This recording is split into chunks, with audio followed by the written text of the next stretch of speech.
Bid Nerds is your daily YouTube card game show, where we predict the online auction results of the most interesting cars on Bring a Trailer, Cars and Bids, Haggerty Marketplace, and more. It's just like the Price is Right game show. Play along and see if you can beat the nerds.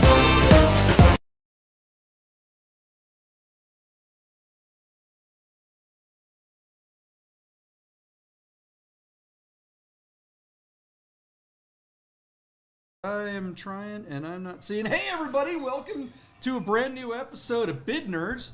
Your daily, we're trying to get this show on the road. Half the nerds are not here yet. Yep. But Ross, Tom, everyone's showing up in chat. We're all Okay, here. so it must actually be happening. My computer is not showing the live feed yet. But hey, thanks for hanging out, guys. Welcome to the show. We're gonna talk about Christmas maybe a little bit for the first couple of minutes as we wait for Michael Deeb to get his butt down into his studio in San Francisco. We're coming to you live from the Container Park in downtown Las Vegas here in the Rami studio. There's the empty seat with no skin on the seat there, no frame on the seat. That's a little weird. A little bit. A little bit. We're going to have some technical challenges. I think that's going to just be the way it's going to be tonight. How's our internet connection? Oh, here's the live feed. Okay, so I finally got the live feed on my laptop. So that's good. This is a great way to start a show, isn't it?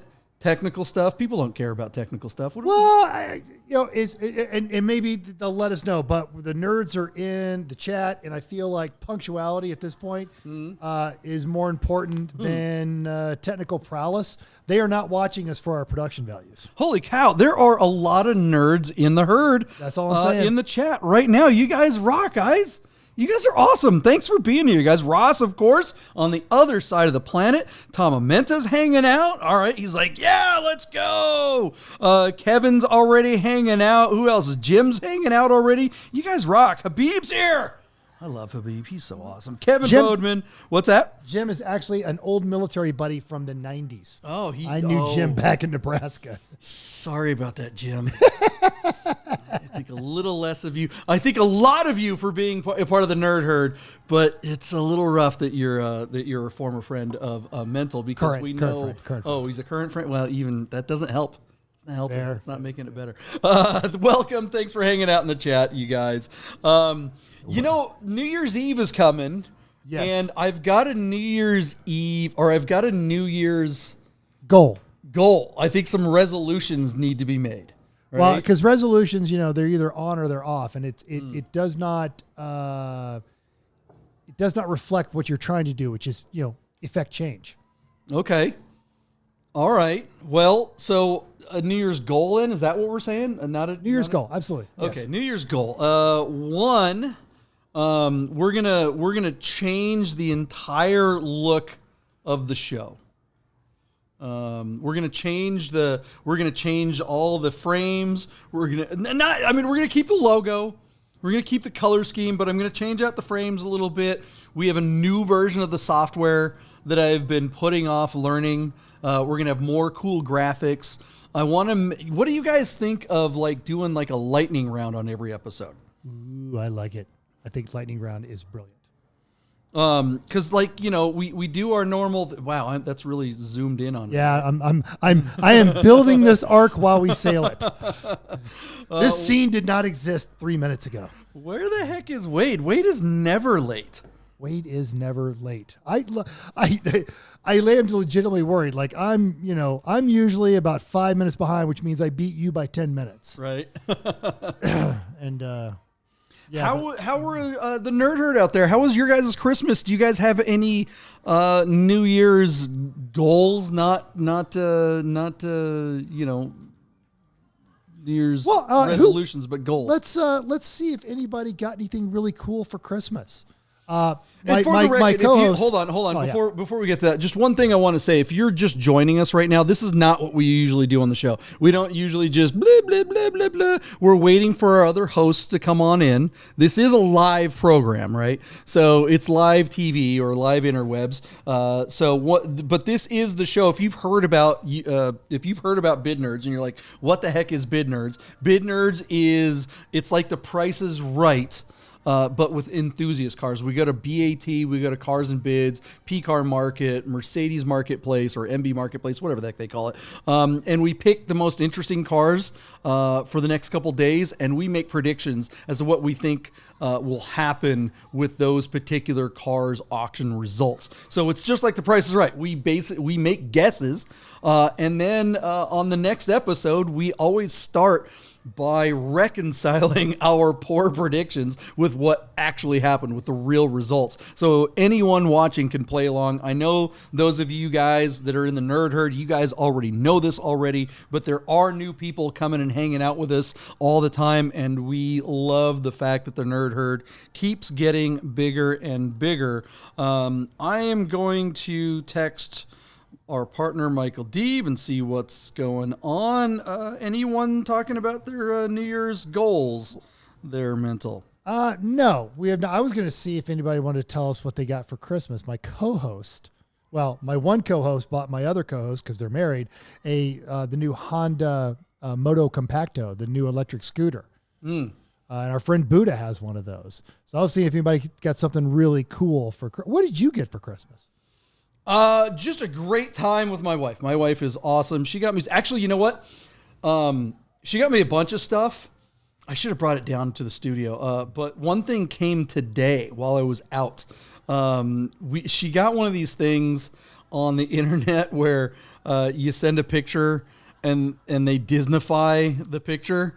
So we got our puppies on this big, huge, silly. Okay, I would have actually loved to have seen It's that. That would have been awesome. Really, really, really cute. I'm shocked how. I'm sure it was AI or something like that. The ad claims that they have actual artists paint onto a canvas the Disney versions of our puppies, and it's terribly, terribly, terribly cute. There it is. Yeah, everyone in the audience is like, "Oh my God, who cares?" Oh no. There's a lot of dog people here.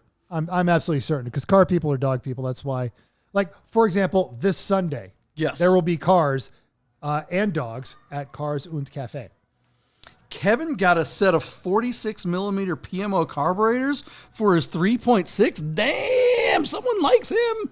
Seriously. That's the thing. People like that. People impressive. like the people in Nerd Herd. Nobody likes us. What did you get, Mental?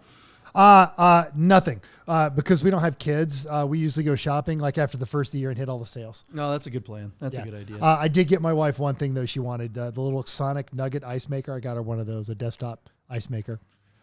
Jim's telling us he went to an NFL game on Christmas Eve. Oh, that sounds dope. Yes, absolutely. And Ross also got a new chamois and windshield cleaner. A chamois, a chamois window cleaner. ShamWow. Okay. Yes, exactly. I got my wife, among other things, one of the things that I got my wife, shout out to our friend Luan at the Berna store, at the Berna company. The Berna, he runs Berna. I don't know if you guys know what Berna is. They're not a sponsor, although they should be. I'm going to reach out to Luan and tell him, hey, buddy, be a sponsor of Bid Nerds. But they sell these less than lethal air guns, these handguns that shoot like 50 caliber plastic bullets and like, yeah, there you go. He's got it up there. Yeah. I got my wife one of those for Christmas. That's love and trust, man, to give the woman who spends all of her time in the same confined space as you, non-lethal weaponry. Well, she has lethal weapons. She has gobs of actual guns. Yeah, but you have to answer for that to the police. Non-lethal. This thing, you can just shoot people. You can. So here's the thing. Because I'm a convertible guy, she's out walking the dogs, and we're down here in downtown Las Vegas, which is just crazy, right? But I got myself one too. But you can shoot people. They have like tear gas pellets too. So you stack the pellets. You put the first three. Like, you make the plastic one so it hits them and it hurts like hell and stops them. And then you follow up with the next three are like tear gas. Not just pepper spray, but actual nerve agent. So even if they're like super high on something, it'll still F them up. And these things are legal in all 50 states. You don't have to have a license or anything. You know, if you brandish a real gun at someone, you're going to jail. You're in trouble. Because it's intimidation, and that it actually deliberately looks like a non-lethal. Well, that one does. So that one they have like 3 different colors. They have the orange one, they have a yellow one, but they also have an all black one.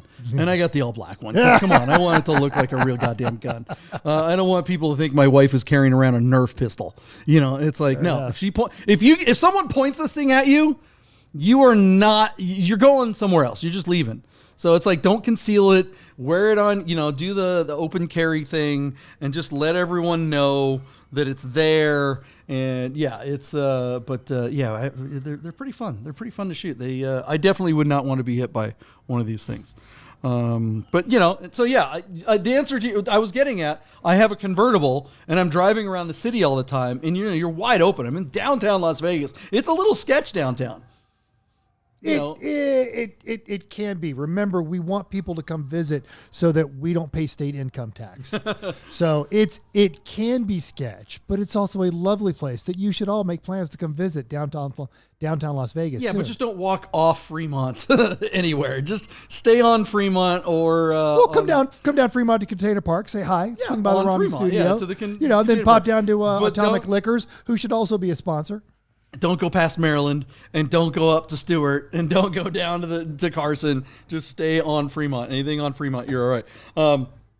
But yeah, I mean, my car, did you see that thing?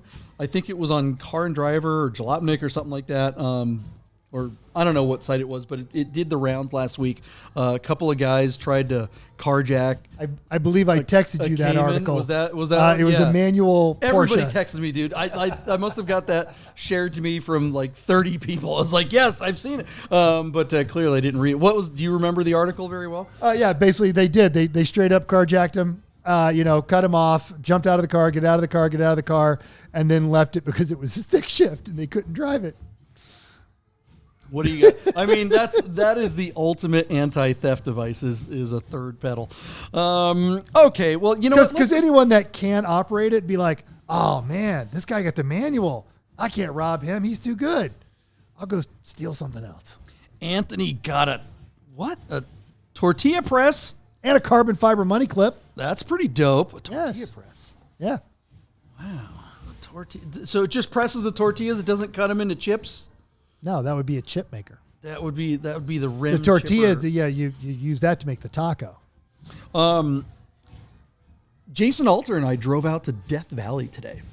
Yes. And we had a spectacular drive out there. We went out through the Badwater, and the valley was actually full of actual water. I've never seen water out there in the valley because it rained out there a few days ago. It was gorgeous.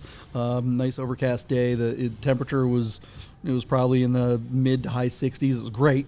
I had the top down the whole way. Didn't have to shoot anyone with my Berna. Here's Wade. Wade's rolling in. He is properly attired, so I'm prepared. Look at this guy. I'm prepared to forgive him for the shirt. Welcome, Wade. All right. Merry Christmas and Happy New Year, co-host. Oh, he's putting on the cans. Yeah. Anyway, while he's getting set up, continue to tell us about your day, because I believe you went and checked out the Armagosa Opera House. The Armagosa Opera House. What do you guys think of the idea of doing a car show out here? Like, it's out in the middle of nowhere. They've got this, Peter Lick, the artist. No. They've got one of his, it's like this little standalone little building. It's like this teeny little building with a display inside of it. It's kind of like that Prada store in Marfa, Texas. But look at this. This is out by Death Valley. It's probably an hour and a half from Vegas, out in the middle of freaking nowhere. But it's this kind of like old school hotel, and it's got an old opera house in there and everything like that. It would be so cool to have a car show and maybe a run. We go and do the Death Valley loop, go through the artist Artist Drive, the Artist Loop. Is that what it's called? Painter's Palette or something like that? Yeah, Artist yeah. Palette. Just an epic drive. And the views are unbelievable out there. I would love to get a big group of people and do like a car show at this little hotel and do a night thing, maybe do a show. Absolutely. No, we could totally, you could absolutely Patrick Long this up and just do a pop-up art show or pop-up car show. Get who's our buddy that runs Las Vegas Car Meets here in town? Michael from Las Yeah, Vegas. I don't know if that's the right crowd. I don't No, want the Fast but and the Furious crowd out there. but he knows the right crowd. I don't think he does. With respect to him, look, he's a super nice guy, but it's not for kids, right? This is definitely a, air-cooled or classic Euro type stuff. It's basically a cars and cafe out in the desert is what I would kind of want for it. I don't want a bunch of, Dodge Chargers and trucks with neon and all that kind of stuff. That's not what this is. It's got to be Cross me cool off the stuff. list then. Yeah, I know. Wade's all about the Dodge Chargers. It's so cute you thought you were invited. Yeah, All right. I know. And while we're waiting for Michael Deeb, in recent news, the Lending Tree did a study of insurance claims that have been filed for the last 12 months from November to November. Any idea as to the maker of car that gets involved in the most accidents? The maker of car that gets in the most accidents? Yes. So you would have to think that it would be a Mustang, a Charger, or... Think broader. Just give me person who Ford makes... or Dodge. that, exactly. Wait, what? Yes. I'm sorry? Ford or Dodge, just the maker as a whole. Yeah, anything Stellantis? What do you mean by... No, were you saying the type of person or the type of car? Type of car. The type of car. But we're not talking about the specific model, just the brand. Correct. Okay, I'm gonna go with Dodge. I think it's got to be Dodge, right? All right. The fact that Mental's asking this is making me worried. And here's where I'm going with this one. It's Tesla. Because they believe the hype and they think that the car can drive itself, and it can't. A podcast I listened to, Grumpy Old Geek, said, folks, it's a couple of cameras and a laptop. Don't trust it. But worst drivers, in fact, Dodge Rams. They get more DUIs, citations, speeding tickets, and they're second most likely to get involved. 22.75 out of 1,000 drivers versus the 23 point something for the Tesla. So worst drivers are in Dodges, and the most there's going to accidents be are... a lot fewer Dodge Charger accidents, I think, in 2024, because I believe that car is also the most likely to be repoed. And I Not also kidding, right? I mean, that's like for reals. I also wonder how many go unreported as well. There might be a gap. Yeah, how many of somewhere in those there. just like, speaking of gap, they didn't get the gap insurance, so if they wipe it out, they have to pay for it, or they have a gap in their insurance payments. Or as we call it, they start rocking that Nissan Altima look. Yeah. 2 months on that temporary spare. They still got the paper plates in the window and the bumpers dragging down the I freeway. still have a paper plate on my Macan. I bought that thing almost 2 years ago. I'm going to say it right here on the show. Do we get a reward if we report him right now? It's insured. It's my car. I just... I think the DMV is going to send us $200 if we send him there right now. Yeah, they're going to come and get me. I just don't even care. Okay, because if JP's the one that gets picked up with some of the egregious tag nonsense I've seen around here, I am totally riding my... I have been pulled over so my many city times. assemblement. A pulled over is fine, but if they're citing you for it, that's what, considering some of the crap I see rolling through this town. Yeah. Yeah, I mean, all the cops really care in Vegas is if you're insured.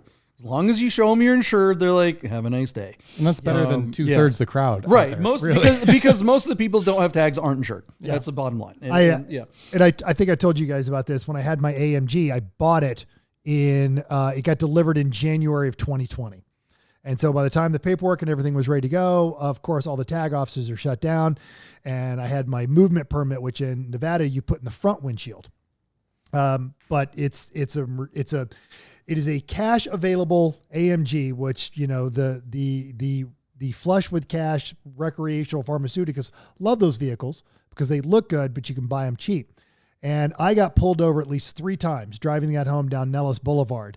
And 2 of the times they literally not drawn, but hands on firearms. And as they approach me with a wide berth from both sides, and they see I'm wearing a uniform and they're disappointed. They're like, oh, you just don't have your plates yet? I'm like, no. And they go, well, this probably won't be the last time. Have a good one. And Well, yeah, driving around in Nellis, you're definitely more likely to get popped up there. All right, well, let's get this show on the road. We'll wait. We do. We've come in whenever he feels like it. All right, we have got.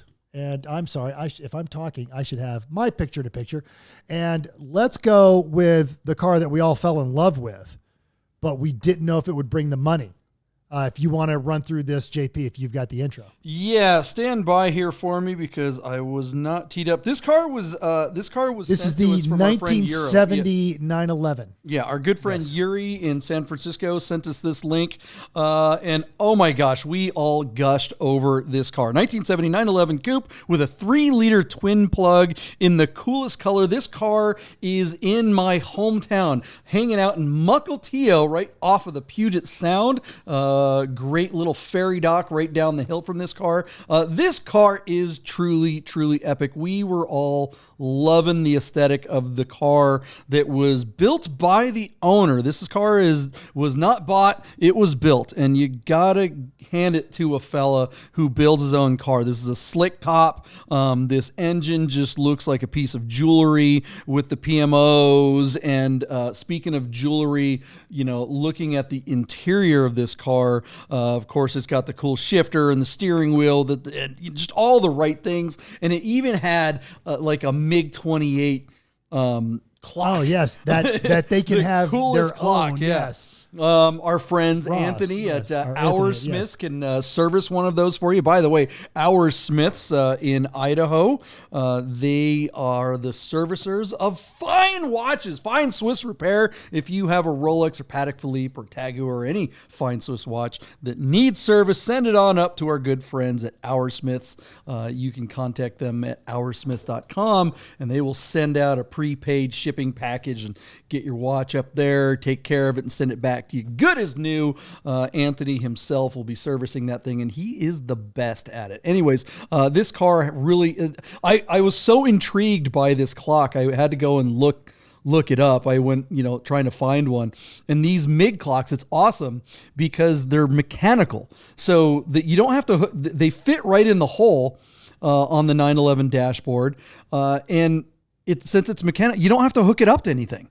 It doesn't have to be wired. It doesn't need electricity. You wind it up like a mechanical watch, like you would an Omega Speedmaster or something like that. And it looks the business. Can you find that picture? Yeah, look at that thing. That is so sick. What do you guys think of that? I don't know. What's that? This is really cool. And you can tell that a build like this, whoever built it, was attention to detail and putting those custom, unique features and fixtures in there.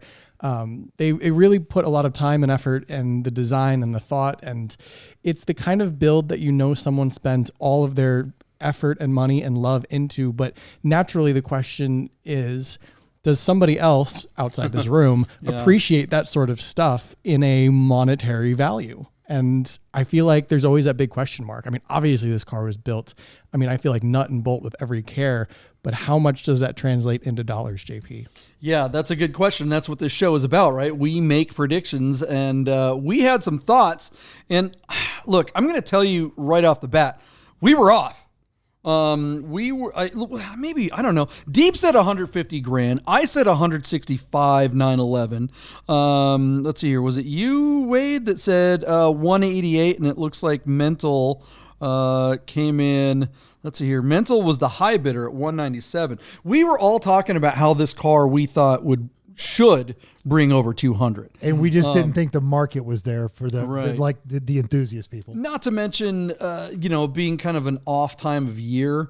And the fact that this car doesn't have a name. Mm-hmm. That's the thing about built 911s, built air-cooled cars, is that if it's like Rod Emery or a Singer or, Patrick Motorsports, if it's got a name attached to it, people get excited. Even if it's a small name like the Flying Hawaiian, people will pay big money. A Flying Hawaiian car, I think, is a good example of a car that doesn't have a super huge name, but it's a big enough name. even though it's a small niche name, it's a big enough name to get the car over 200 and darn near 300. Some of his cars have gone for over 300, but his last car, did like 275, and we talked about that, and you can see that episode. Look up the Flying Hawaiians car. We also did an episode about that on Derfasa Nation and the Rami Show. Check that out. But it turns out we were right. This car did sell. And I believe I said I would not sell. Like when I gave my bid of 165, I basically said I wouldn't sell it for that.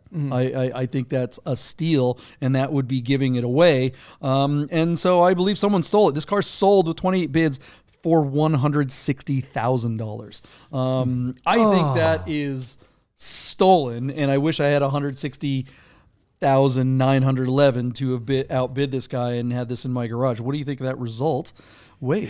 Yeah, it's tough. I think that there were a number of factors that contributed to maybe a 20% discount. It's definitely the time of year. It's definitely where the car is located. It's not driving season up in the Pacific Northwest, and it won't be for a while. And like you said, it's kind of not a questionable build, but a questionable person. Who is this person who put all this time and effort into this car? Are there any others like it? Maybe, maybe not. But without that sort of history or prowess or any sort of association with anything well known, it looks great, but there's always questions. At the end of the day, though, I think that beyond the build and whoever sold this, I think that time of year and probably platform held this car back at least $25K. I think 180 or 185 would have more than likely been the number even at this time of year. And I think, if he could have held out until April or May and put it on Bring a Trailer, it might have been a $225,000 car. It certainly looks that way. But who knows? And I am surprised to see it sell as well. But maybe they needed it. Maybe they wanted it gone. Maybe it was time. So it is what it is, but it is an absolute steal. I'll tell you that. What do you think of the result, Mental? I agree. And it seems that the herd is in with it's a steal. And we talk a lot on this show about the difference between, collector investment grade cars and then drivers or enthusiast cars. And I feel like because, like Wade said, it wasn't this well-known bankable name, this car went for cheap. But the person who bought it, I would almost bet that they did not buy it as an investment because they looked at this attention to detail and there was no question. Oh, if they're willing to do this to lay the bolt and roll cage over the material and then they still painted the transmission tunnel, I can trust this person. But the people that are wanting it as a blue chip investment grade were like, oh, but I need a Rod Emery, I need a Magnus Walker, I need someone attached to it so I can get my money back. So I think this car absolutely 100% was stolen, and it was stolen by the right person who is going to probably drive it and love it. Yeah, how often do we hear someone say better than a Singer? Can you reset that? Sorry about that. No worries. Or as good as a Singer, but for half the price or whatever. I think this is one of those situations where that may actually be true. Hit the info button too. It looks like we got that. Sorry, that's all right. Professional. Some technical stuff going on here, guys. Sorry. Got it. The next show will be next year. Falling apart already. Yeah, this is one of those cars where kind of. Look, it's not a Singer, but better than a Singer. You could drive this one, right? It's for a 20th of the price. Come on, or 20% of the cost of a Singer. I love this car. I would rather buy this than a Singer, and then get a fleet of other cool ass cars too. If I wasn't married, I would have sold my house for this. Right? And you could live in it, right? Why not? You can always live in a car. You can't drive a house. So. Oh my gosh. Anthony says that apparently 727 clocks fit. Oh, yeah. No, stop telling people that until I buy one, because now they're going to go up like $20 on eBay before I can get one and send it to Anthony to mount to my Porsche. Yeah, that's right. In your 914, or are you going to get an air-cooled 911? You get a 911. Both, but yeah, the first one's going in the 914. We got to get one for Mikey because he's building a 912 right now. He has a 76 912. I think I know what Mikey's getting. When's Mikey's birthday? We should pool together and get Mikey one for a belated Christmas gift. All right, Anthony, you're going to be getting an email from us. But yes, that is a perfectly. 727 or MiG-29? I kind of like the MiG-29. The 727 thing, I haven't seen the 727 one, but I'm sure it's, very aviation-y. But there's something about that MiG-29 one that's just so Euro and East Bloc and kind of. I feel like Mikey would appreciate the MiG more. Yeah, I mean, it looks like the car escaped, Berlin or something like that in the 60s. It was East Bloc 911 that was caught on the other side of the wall there. Were there any 911s in East Berlin? I don't know. A little history story there. Yeah, Wade. Yeah. Merry Christmas. Oh, Merry Christmas. Usually. Speaking of Christmas and how awesome the Nerd Herd is, our good friend Chris Carbine sent us some stuff. Did he? He did. So why don't you open that little box that's right in front of you? This here. Okay. On the camera there. There was that switchblade that was around. So you can't open that? Are you not strong enough to? I will use the key. I just don't want to spend 10 minutes ripping it. Oh, look. Mental's already got his out.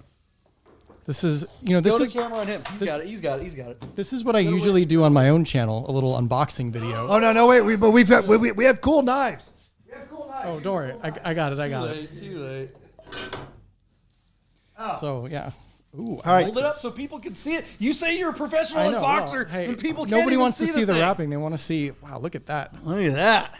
There it is. So that is, I believe, where Chris Carbine visited after he came to see us for Vegas Auto Fest. This is great. Thank you, Chris Carbine, and so thank you for all the support. I think technically this does make him a sponsor, because I was going to say, speaking of people that aren't sponsors but should be. Well, our actual sponsors are going to be pissed off. They're like, wait, I could have gotten a sponsorship with a couple of mugs. We love you, Chris. Thank you very much. These are awesome. Can we get a shot of my mug here? Not my ugly face, but yeah, I guess my ugly face. Come on. Here we go. Using it like you should. Yeah. All right. We're going to put some scotch in there. Help yourself to a little scotch there. You got some scotch over there on your side there, Mental? I'm doing tequila, so we are good. But I think this is when you take a deep sip and say, hey, what do you guys think of that price? Let's move on to some more cars. Cheers. All right. We're going to clink on that. I'm going to take a little sippy sip.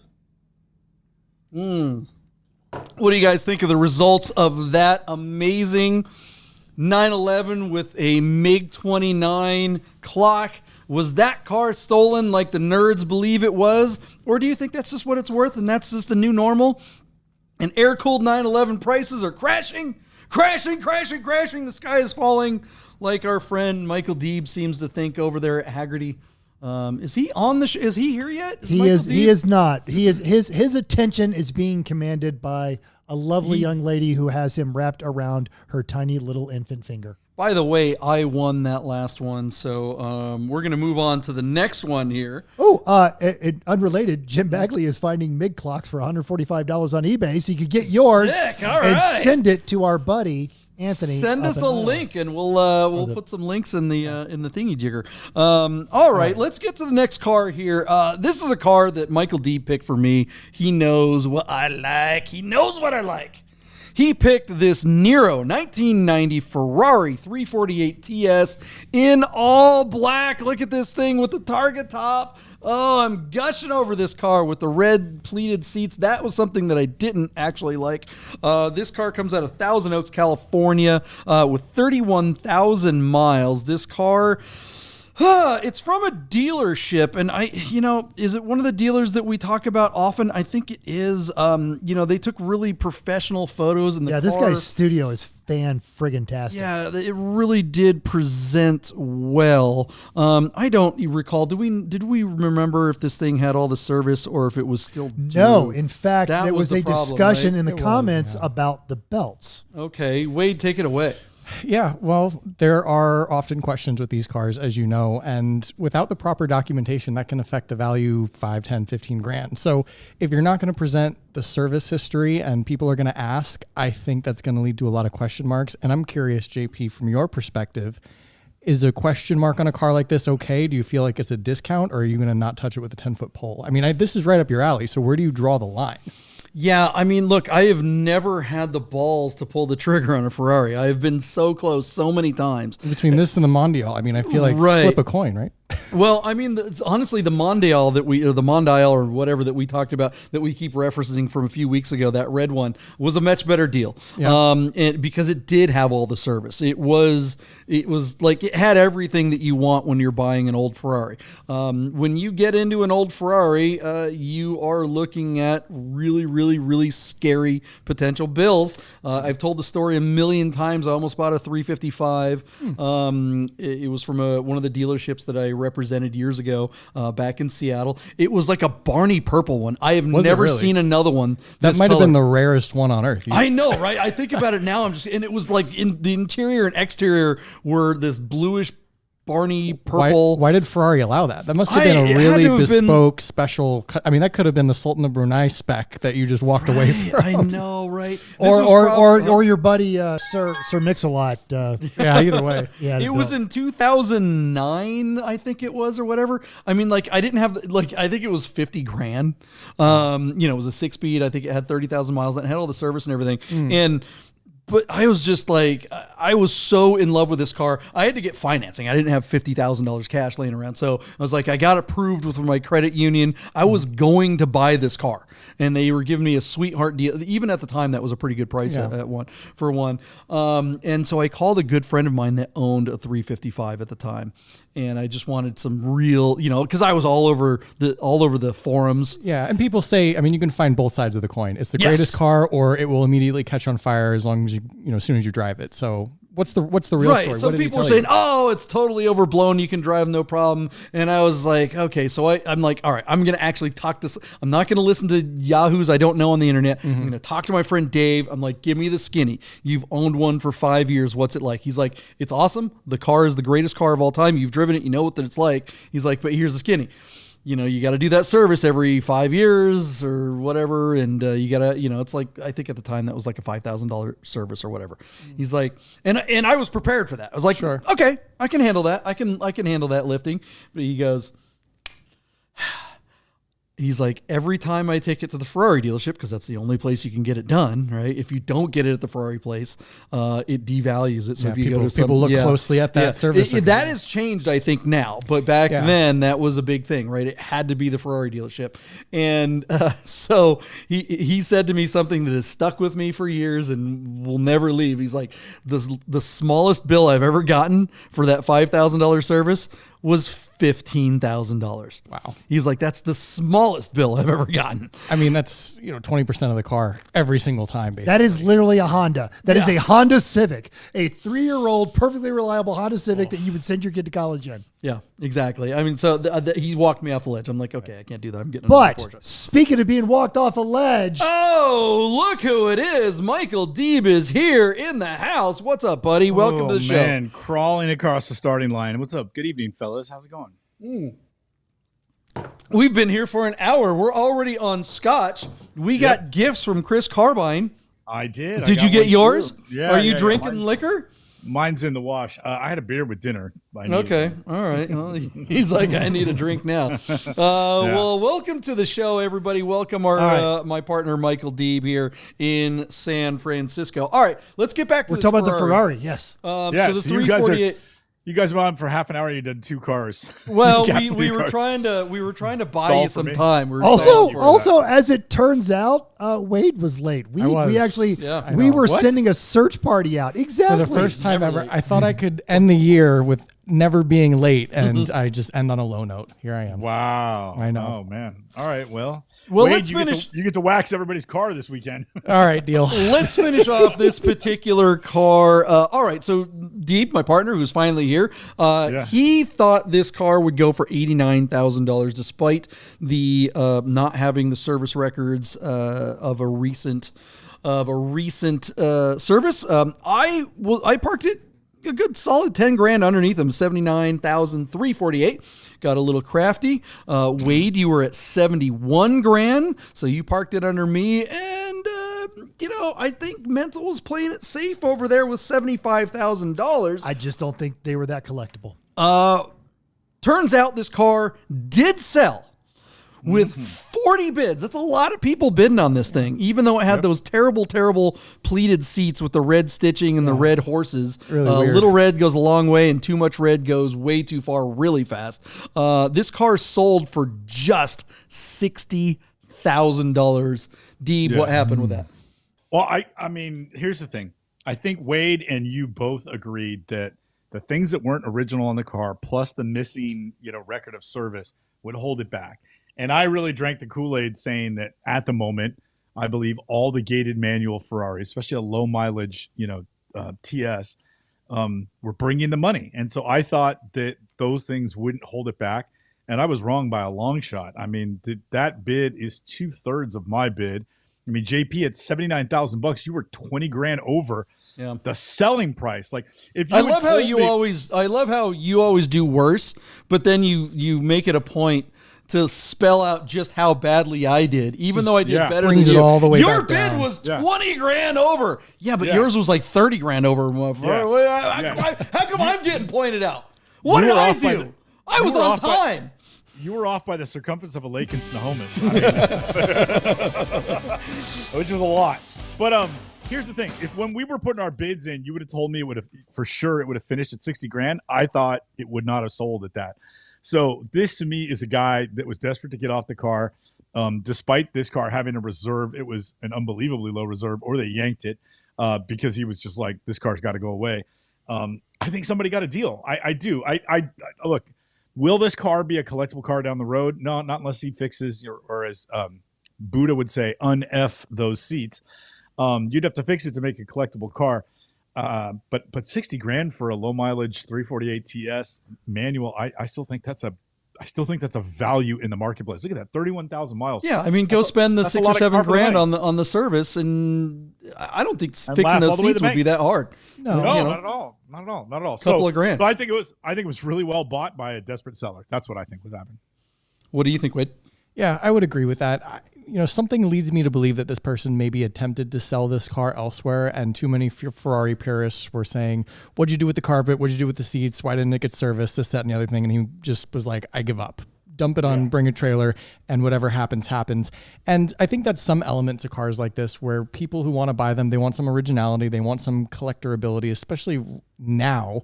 People want collector cars. But like you said, this is well bought. And I think for, I don't know, 15 grand, maybe 10 grand worth of work and cosmetics will put this car where it should be. And 6 or 9 months from now, I think whoever bought it is probably going to get their money back and more. Yeah. Yeah, good. Mental, you have 65 grand burning a hole in your pocket. Is this something you pick up, or do you wait for something a little more reliable? It's not a question of reliable. I took the really unpopular view on this one, and I talked about how this was the placeholder from the beloved 308 Magnum PI era until your newer stuff that you're seeing, and it never just generated the same emotion that the two models that sandwich it did. I think someone did get a good car, and I would argue that not even doing that 10 grand, get the car and drive it.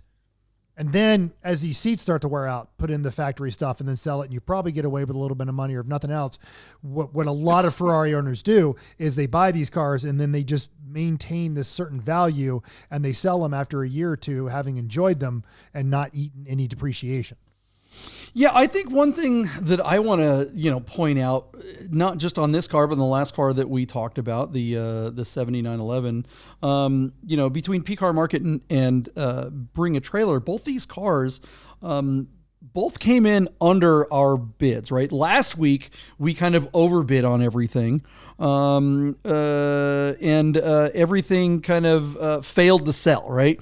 Even though the numbers were, we underbid on everything. And everything was high. Everything, the bids were actually higher than what we thought it would happen, but nothing sold. So all this big money came in for a bunch of cars, but failed to sell. Whereas these cars had realistic reserves and actually sold. So someone at PCAR Market, someone at BAT, the people who are setting the reserves are having come to Jesus conversations with their clients and convincing them to have reasonable reserves if they want to actually sell their cars. Or alternate universe, stay with me here, they're watching the show.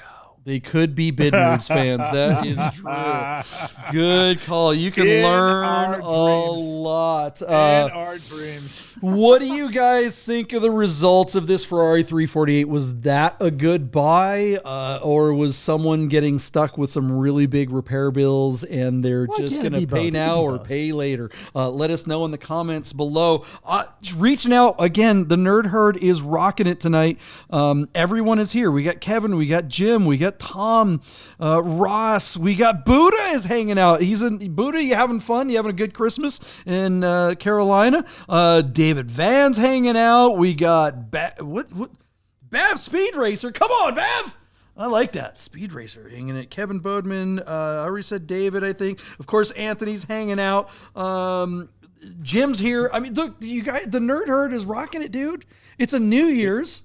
JP, do you remember when we were teenagers and they came out with the internet? I don't. You don't? I'm just going to say it right. When we were teenagers and came out with the internet, screw both of you.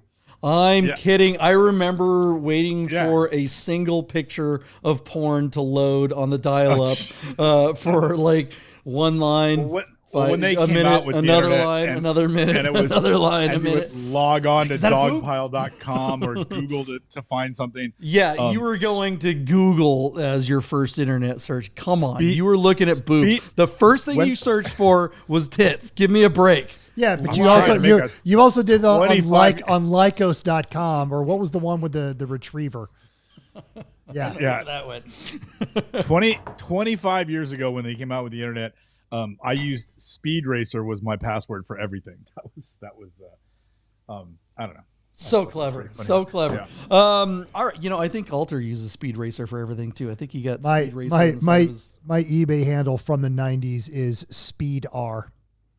Yeah, there you go. It seems like the Nerd Herd uses their real names, other than Speed Racer. Yeah, just about everyone actually is not anonymous, right? Nowadays, people are okay with their real names. Back then, meeting people online, not cool. Using your real names, not cool. But nowadays, I mean, you can literally know where people are right now, where they're sitting, just from a simple, where they type. It's crazy. The median age of the herd is probably, doesn't be died from anybody. They're like, whatever it is.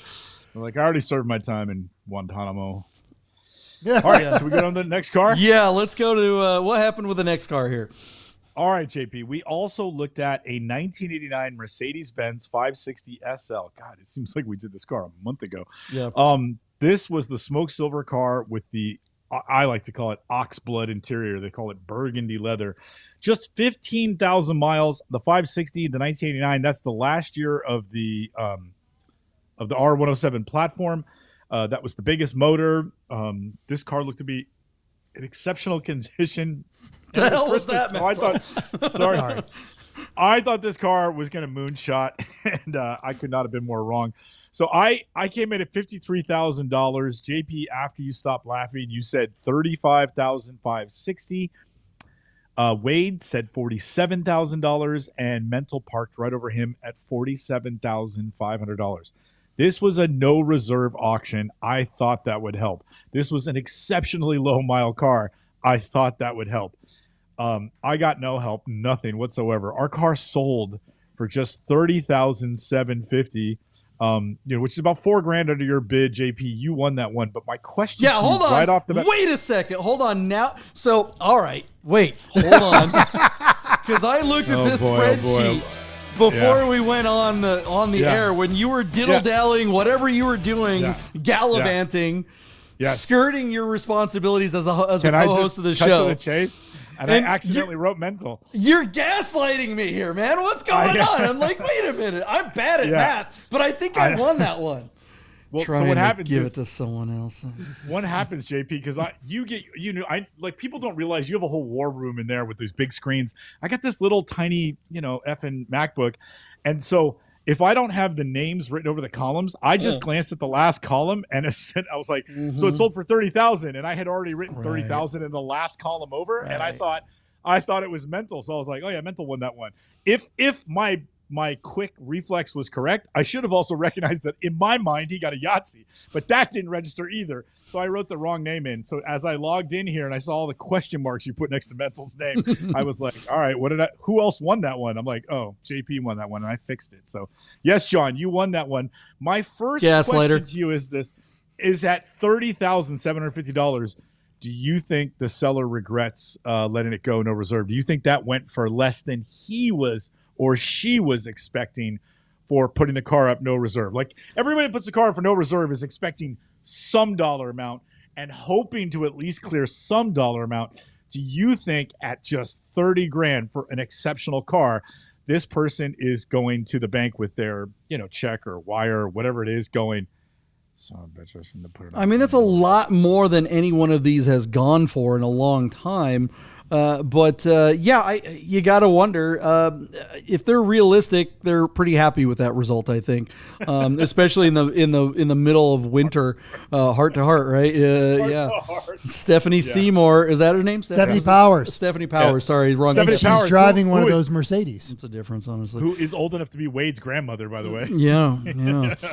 I don't know. What do you think of that, Wade? Do you think they're happy? I can't imagine why they wouldn't be. I mean, this is $30,000 for an old man's old Mercedes, really. I mean, from a perspective of the average person, except for Mental. And look, I have my Mercedes shirt on today, okay? I come from a perspective of love. No respect. At the end of the day, I mean, this is somebody who sold an old car for more than 30 grand. And yes, it was well maintained, super low miles, and it's a unique car for sure. But I mean, you got to be okay with this result. How much more could you possibly want? Because the pool of people who want this car is Mental and then the person who bought it. And I feel like that's got to be it, right? All right, hang on 1 second. And only one of them has the money to buy it. Hang on, Mental. Let me start here, because Wade, what you have to understand is in 1989, if you had $60,000 or $50,000 burning a hole in your pocket, you were looking for a very cool sports car, you could have gone and bought a 1989 Porsche G-Body Cabriolet with a G50 gearbox, or you could have gone to the Mercedes dealership and bought this. Both of those were kind of like the car to get in those days. And so this car with 15,000 miles on it. In what year, Deeb, are you suggesting? 1989. The year that this was new, yeah. So there were people in Southern California that were choosing between that car and this car, even if you just say it's a Cabriolet. But if this were a 15,000 mile 911 G50 Cabriolet, it would still be like $120,000, $130,000. It would be worth 100% more than the sticker price of this car, and this car is worth about 50% of the sticker price of this car. And while Wade's like, oh, he's lucky to get 30 grand, it's just some old car. Well, no, in 1989, these two cars appealed to a particular person's by saying 1989, you're underscoring his old car bit. Well, yeah, I totally agree with you that, the 89 911 versus 89 one is worth a hell of a lot more than the other one. But particularly in 1989, did we lose Deeb? He got so mad at us. He just dipped out. He didn't want to hear your point. Yeah, I mean, I don't even want to hear my point. Look, I'm sorry, but yes. Go on. In 1989, no one was looking at this car. This car was long in the tooth, and in 1989, everyone knew what the new one was looking like. Yeah. And the 1984, everyone wanted one of these. Right. The new one, what is it? The R129? Is that what it is? You guys are Mercedes heads, right? Okay, let's see if we can get Michael Deeb back here real quick. Sorry, guys. Yeah, no worries. I have do not disturb on, and so that means the telemarker called me twice. Oh, my gosh. Drives me nuts. Sorry about that. So, anyways, my point is, ditching. Yeah. My point, Deeb, was that I agree with you that there's obviously a big price disparity between the two, or delta, but no one in 1989 wanted this car. If you wanted a 911, you were looking forward to the 964. Everyone in 1989 was looking forward because the 911 was around for a long time and they were updating it, and everyone was like, I can't wait for the 911. Anyone that wanted an SL was looking at the new SL, which was also, by the time the 89 came out, everyone knew what the 90 was going to look like. And that was a spaceship compared to this car. This car looked identical all the way back to what, 83? 73 further. I mean, 70. it's like No, 70, or 71. 73. Sorry, my 70s, bad. yeah. My bad. Yeah, even further back than the 911 did. Right? So I mean, both these cars were really, really, really long in the tooth. But everyone, like nobody by 89, this car was like, okay, they're obviously trying to get rid of the last ones, and the last one was the best one. It had the best powertrain, everything like that. But this thing was an old, antiquated tank compared to what the new thing looked like. And it's hard to explain how big a deal the 1990 R129 Mercedes SL was back then, because it didn't look like anything Mercedes had ever made. Mercedes was an old man's car. And you remember that, right, Deeb? I mean, and again, similar to the Porsche, I'm having a hard time differentiating the point you're trying to make. They went away with impact bumpers and integrated them into, the body point, color. This car doesn't look anything like the previous car at all. Right. Whereas the 911 did. That's why the 964 was kind of a failure, because it was, most people at the time for Porsche were like, they're just putting lipstick on a pig. It's the same damn old car, even though it was drastically different, even though it was a huge leap forward under the hood, it just didn't really look that much different. You're right. It had the impact bumpers and stuff like that were gone, but the 129 Mercedes was a completely different car from every aspect of it. It didn't look anything like the old one. So I think this car was DOA at the time. So I don't know, but you're absolutely right though. If you had spent they were about the same money in 911. And you remember too, Deeb, that the 964 was an 89 model car. So the 964 was on the showroom floor at the same time as this thing. This thing looked like something from the 70s, where at least the 964 looked like it was something new. I don't know. I'll give you that. All right. We went long on that car, but Mental didn't get to chime in, and he's a big Mercedes fan. So all right, Mental, what do you think? Mental, I know you appreciate this car. What's your take on the result? I love this car. I'm with Wade. Take the money and run. As much as I love Mercedes, and as much as this particular model was right up there with the 300s on how it was over-engineered and it's a tank, there are 6 of them right now saved on my Facebook marketplace, local here to Las Vegas. Now, they are not as nice. They are not as low mile. Doesn't matter. If you want, blue chip collectibles, they have to be differentiated visually and in other means so that people can show them off. And while this is the finest example of the kind, it's only going to appeal to what Wade said, me and the person who bought it, because we know what it represents. But neither one of us would think of it as an investment. And that's always going to keep it low. When I can find cheap versions that look like it around me without putting forth this much effort, it's always going to hurt the model of car. Go all the way back to that Type R we looked at a few months ago. Buddha says one sold for a couple days before this for 40 grand. It did. Yeah. And that person was also lucky to take that money and run. Was it a different color? Or, I mean, I wonder about what the spec on that. I mean, that's a big delta. 10 grand and maybe and really, 40 really grand. low miles maybe, or higher. Well, this one has low miles. I mean, this one only has 15,000 miles. Yeah, this is super low.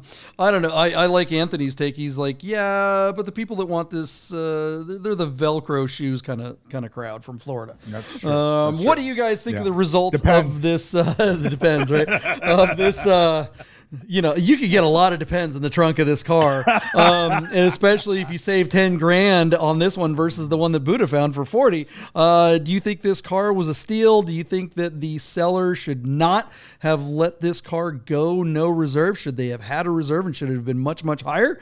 Let us know in the comments below. Let's see here. Anthony, Go ahead. Anthony says that I feel like the seat of this car has seen a lot of old man wet farts. Wow. Thank you, Anthony. Yeah. Let us know what you think of the wet farts. I want to be mad at him for that, but damn it. Where's Sahan? Where's my Mercedes Mafia? Yeah. Let us know what you guys think of the results of this Mercedes in the comments below. And we're going to take a very quick break and come right back with brand new predictions. Don't go anywhere. The show is just getting started. Can you believe it? We'll be right back. Hey guys, I've got to tell you about our friends Godden Porsche of Las Vegas and Godden Classic. If you're looking for a new Porsche or a classic, you got to call our friend Steve at Godden. This guy. Save yourself the hassle of screwing around with all the auctions like we always talk about and just talk to Steve. He'll find you the classic Porsche you're looking for. Godden Porsche of Las Vegas. If you don't subscribe to Bid Nerds on YouTube right now, I'm going to shoot this 997. If you said, wait, that's a 996, you're a nerd. So subscribe to the new YouTube channel, Bid Nerds. Get those nerds! Hey guys, you're probably looking at your watch and wondering if Bid Nerds will ever end. So you better talk to our friends at Our Smiths to make sure your Rolex, Tag Heuer, AP, or any fine timepiece is in tip-top shape. Our Smiths, fine Swiss repair. All right, it is time for the Our Smiths predictions of the day.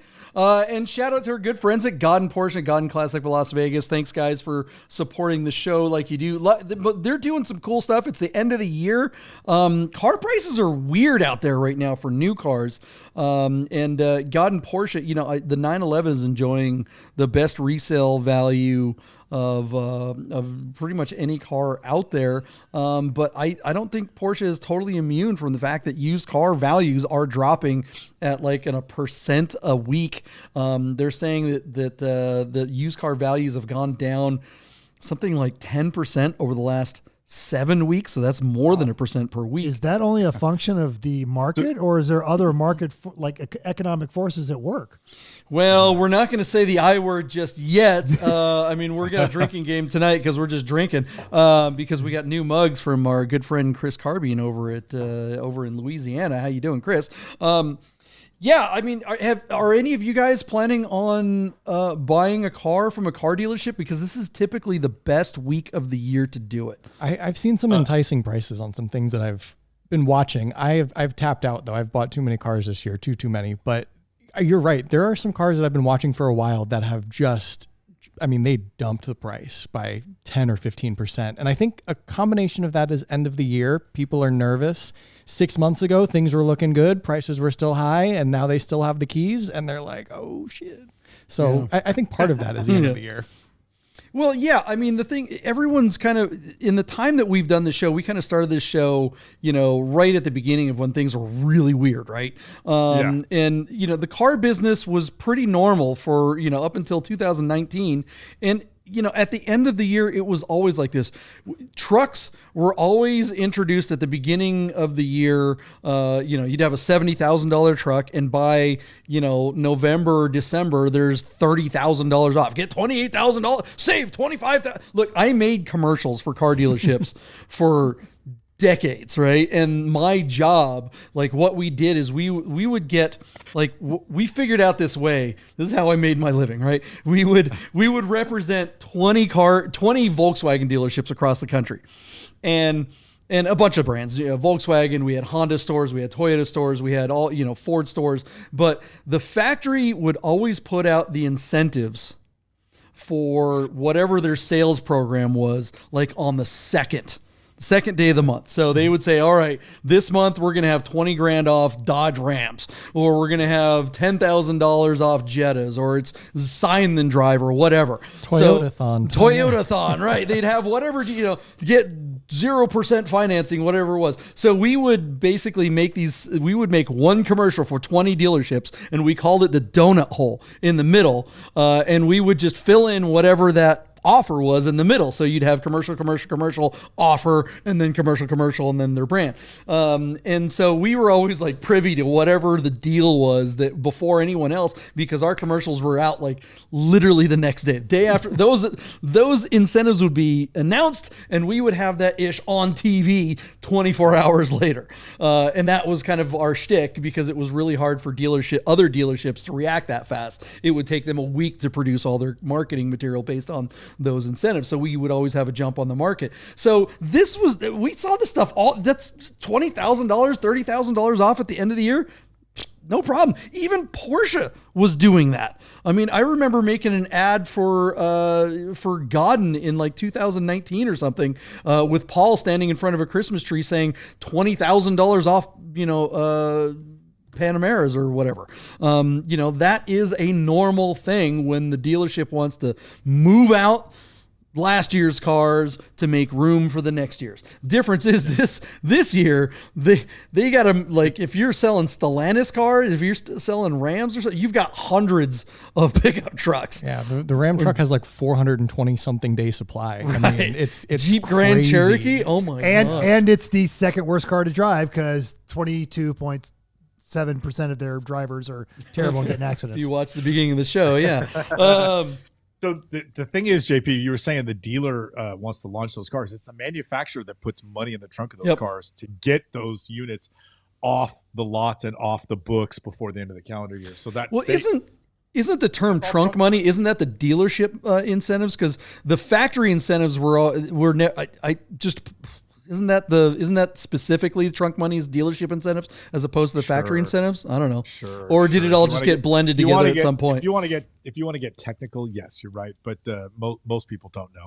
The reality is it's they get rebate money from the manufacturer to move units at the end of the year, and so that was still a big deal in the declining market of 16, 17, 18, and especially 19. So up next on Dealership Nerds, we're going to talk about a 2006 911.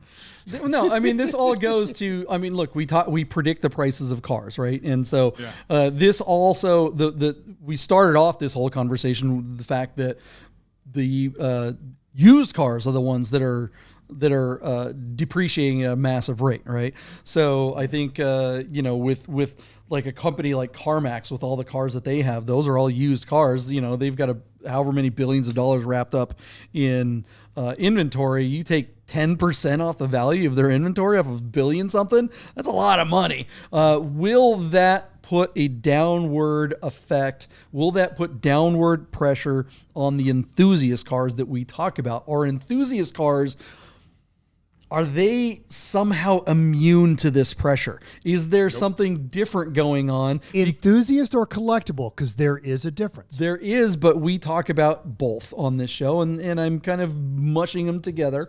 But, on both cars, is that pressure going to affect either type of car? And so I just wanted to bring all of that up as we go in with the cars that we're going to talk about and make predictions right now, starting with what's the first car on the list, Michael Deeb. All right, so I selected a 2007 Porsche 997 generation GT3. Our car is located in West Hampton, New York. It is offered for auction by a dealership, and the car shows, are you ready for this, John? Man, you know what? We were going to skip this one. That's all right. He's already committed. Give me 30 seconds. Right, fine, whatever. 4,600 miles on this car. The car has had 4 previous owners and looks to be in really nice condition despite having a few owners. However, in the comments, the people started to pick this car apart, suggesting that it was poorly detailed and not really well brought to market. They have yet to prove or bring to the auction platform answer the request for a DME report, which obviously is a big deal on these last remaining manual Metzger engine cars. I don't think there were any paint meter readings in it. And, in the auction world, we say photographing a car on a lawn is the kiss of death because, for most of middle America, they see a car on a lawn, it's because it doesn't run. So despite this car looking very sexy in a black on black and having a manual and being a 997 and having super low miles, what's going to happen on the platform of PCAR market when this car closes tomorrow? JP, I send to you this 4,600 mile 997 .1 GT3. Yeah, I mean, everyone loves this car. It's black on black. It's all the great things, but I'm kind of bored by it, if I'm honest. It's okay. I get it. It's the best car there is. Whoopity-doo. Yes, we know it's the best car. Will it being dirty stop it from bringing big money? No, because these are really hard to find. There's just not a lot of them out there, and they don't come for sale very often. You don't see them with this few miles. PCAR market does some ishy stuff sometimes, but although this is poorly represented, it's still gonna bring big money. If 996 GT3s are bringing $120, $130, this is definitely gonna bring more. This car is definitely far more immune to the depreciation that we're seeing on regular used cars. Wade, what do you think? Yeah, I agree with that. This is a car that I think is immune to a lot of things. The guy in the reflection in every other picture, it is what it is. The car is, a super low mile collector grade example. Obviously, has just been passed from collector to collector who may have driven it 500 miles or less when they owned it and then, dumped it. I am surprised, though, that the scrutiny of this car hasn't really been answered all that well, but the platform doesn't adhere to the high standards that a lot of us would hope for. Is that going to affect the value of this car? Maybe a tiny, tiny bit. But at the end of the day, if you want a super low mile example of this car, there aren't that many out there, and you're going to pay all the money and this car's for sale, regardless of the pictures, regardless of the front lawn that it's parked on, and regardless of anything else. You've probably wanted this car for a while, and you're going to spend all the money. What do you think, Mendel? I want to find one picture, and I know this is bad podcasting, and yes, it's got so few miles, but for Pete's sakes, who is inside this car with their keys out, scuffing everything? What did he leave a cat in here? Yeah. And this is, and it is a shame because I saw this, I'm like, oh, cool, someone drove this car a bunch, and then you see the miles. I think it's going to hurt the value of the car, but it's going to sell, and it's going to sell for big money. It just won't sell for the biggest money that one of these goes for. Those scratches probably happened from the very first owner that didn't care about it. It was probably like one of those people that just buys whatever the most expensive thing is. They treat it like crap, trade it in after, 6 months and get the next nicest thing there. Maybe the wife drove it with a bunch of rings on her hand. That's what I thought. It almost looks like somebody's hand with rings was like tapping it or holding it. That's really common on 997s because they have those sticky button problems and stuff like that, like a lot of the Ferraris of that era too. That does not surprise me at all. Now whoever owns it is probably like kid gloves, but it's hard for me to care on this one. What do we think it's going to go for, Michael Deeb? Well, I'm more in the mental camp than the JP and Wade camp. It might look like big money, but I think because they did such a poor job bringing this car to market, I think they're going to leave a lot of money on the table. So I think this car, even on PCAR market, will get up to about $145,000. But JP, I will contest that if they had buffed this car out and gotten professional photographs and maybe didn't paint those wheels black or leave them black and put them back to silver the way they definitely came from the factory, that this car would bring, good knows, anywhere between $165,000 and $180,000 because it's got less than 5,000 miles and there's just not a ton of them out there. So you've got, what could be a potential retail, bell ringer, and instead you're going to get sort of ordinary GT3 money for that. And I think they're leaving 25, 30 grand on the table by doing such an ass job bringing it to market. And again, PCAR market is not going to police anything. You apply and they reply to your, yes, you've been approved with a link to your car already up. And I just think this car is horribly brought to market. So JP, our car is at $110,000 on 6 bids and it closes tomorrow, where I think it'll reach $145,000. But I'm telling you, I think this is $170,000, $175,000 example if somebody would have just done what it takes to bring it to market correctly, and maybe had gone to a different platform. I think even Doug Demuro could have got over 150, 160 grand for this car easily. But this is just ass soup. So anyway, there you go, JP. 145,000 to you. Where are you at? It's like a Taylor Swift ticket. I mean, the people that want this car don't care. They'll pay whatever they have to pay. They don't. I mean, look, they just don't care. Whatever. Get your detail. I'm gonna say 165, 997, and pass it on. Well, actually, before I pass it on, Anthony thinks that the miles were dialed back. That's interesting. That'd be pretty. It's a digital display for the odometer. It's not a roll. Maybe you can hack it somehow. I don't know. What do you think? Well, you could disconnect it and drive the piss out of it for however long and then put it back in. So would that show up on a DME report? I don't know. It's a good question. Yeah. Well, good question. Questions. Yeah, it has a lot of questions, but I think the answer is still going to be big money.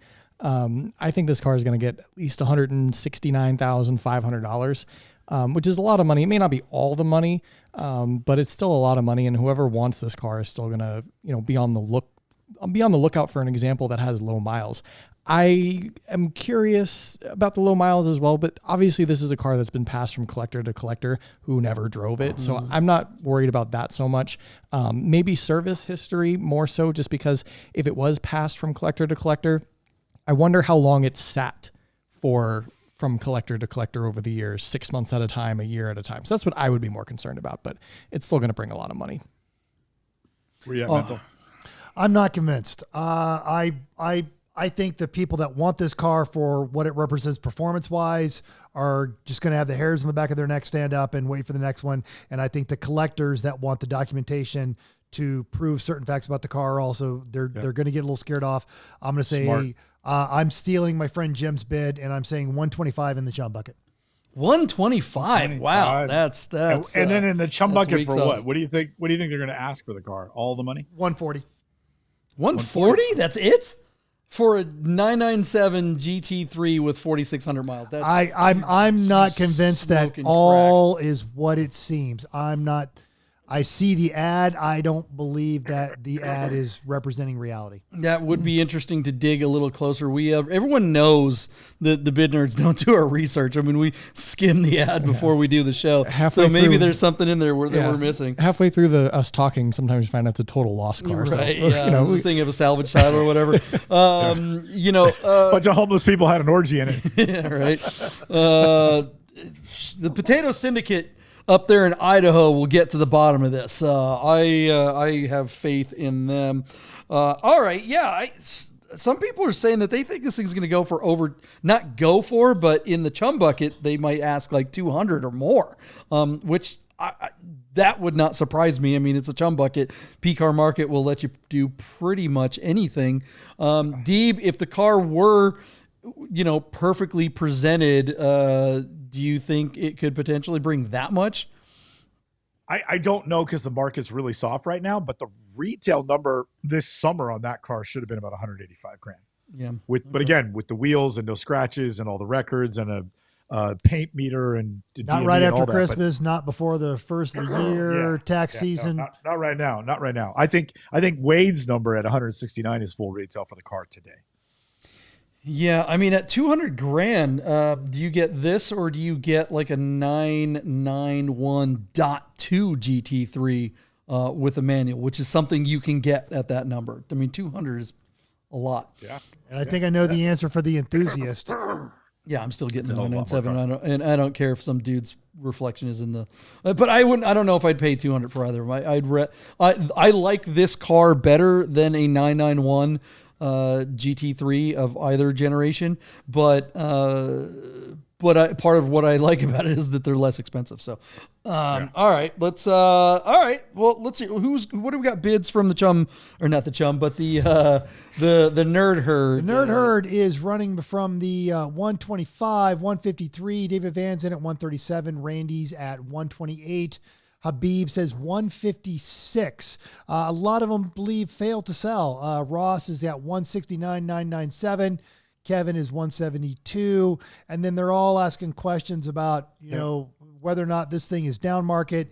The front lip is really not reflection of a car with 5,000 miles. The interior is not on par. So, and even Chris Carbon says the real example is 200K.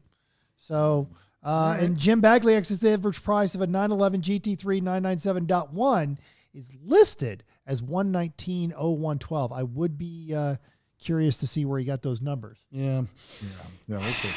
The thing that's really freaking me out is that who was it? Habib in the nerd herd says in the comments that he is listening to us while he grades papers, which the takeaway from that is that he teaches people things. Like he is responsible for the next generation of something. And I don't know, bro. I mean, the fact that you listen to us, that's scary. Habib could be teaching second graders, and he could be drinking with us at this hour. What do you teach, Habib? That you would listen to Bid Nerds. I would think that any teacher would be way too smart to listen to the likes of us. That's all I'm saying. I have an a cultural question for Habib. At this hour, grading papers, Habib, are you drinking arak? And Habib will know the answer to that. All right. I don't know if this is a good time to say that I was a high school teacher for a couple of years. Yeah, and now you're not allowed within 2,000 yards of a high school. Is that correct also? And a visit from Chris Hansen. All right, let's get to the next car. All right, so JP, a friend of mine this week was looking at a base Carrera convertible out of state, and he was very excited about getting that car.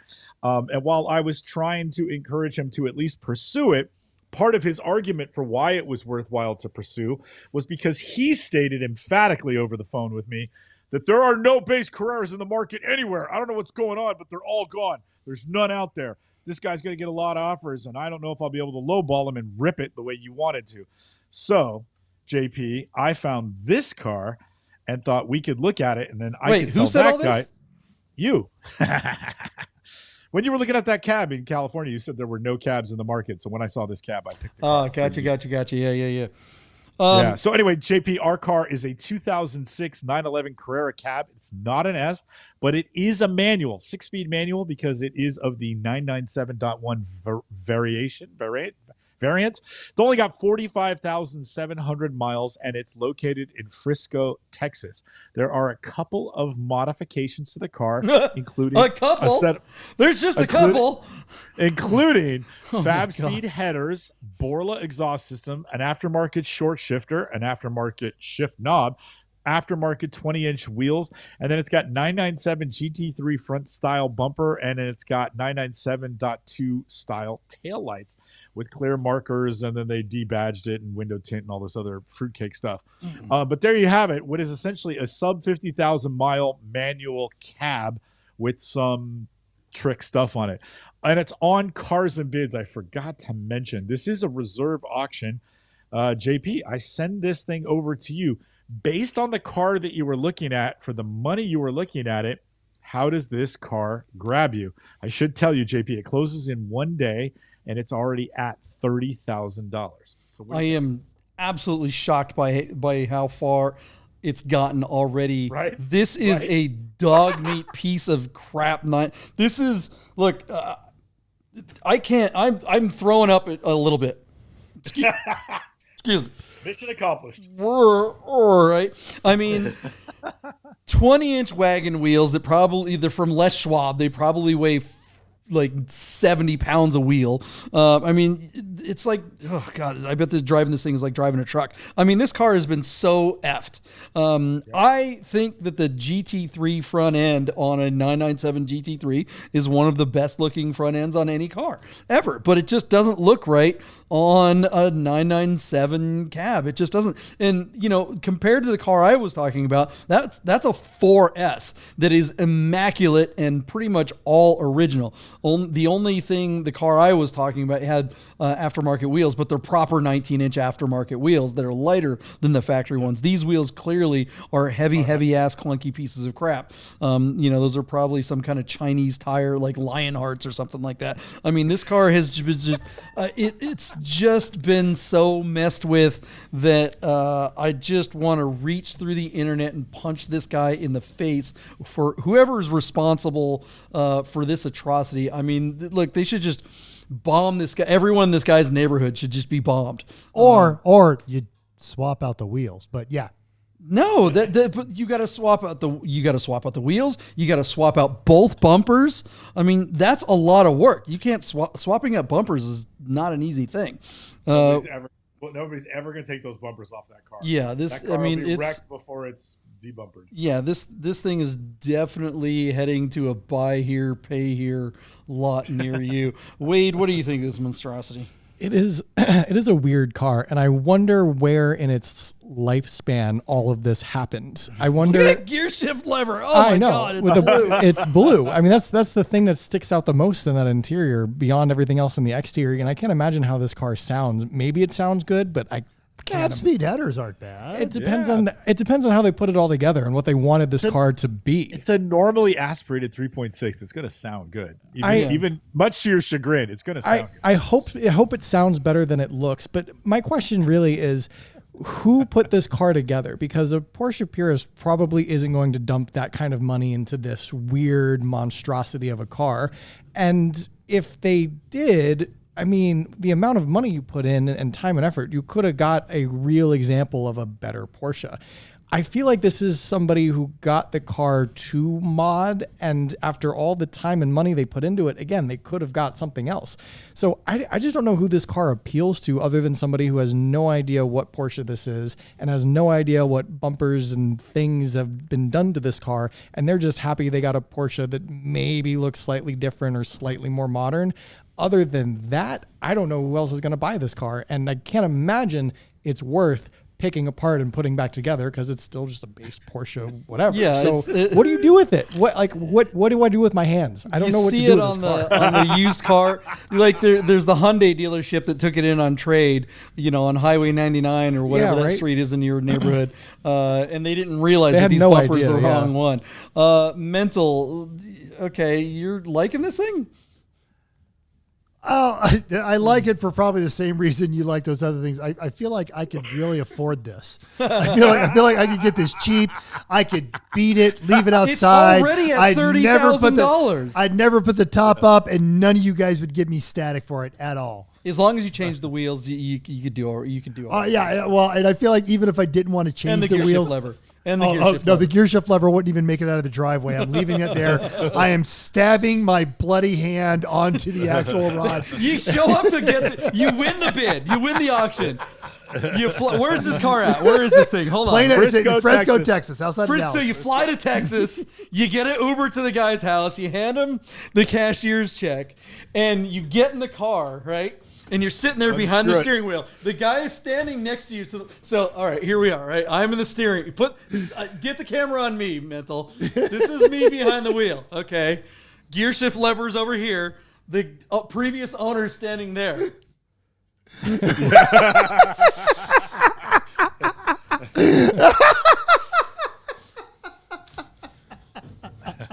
and you just throw it in his driveway and just absolutely let him sit there with shame, staring at the thing as it wobbles around. And you just don't.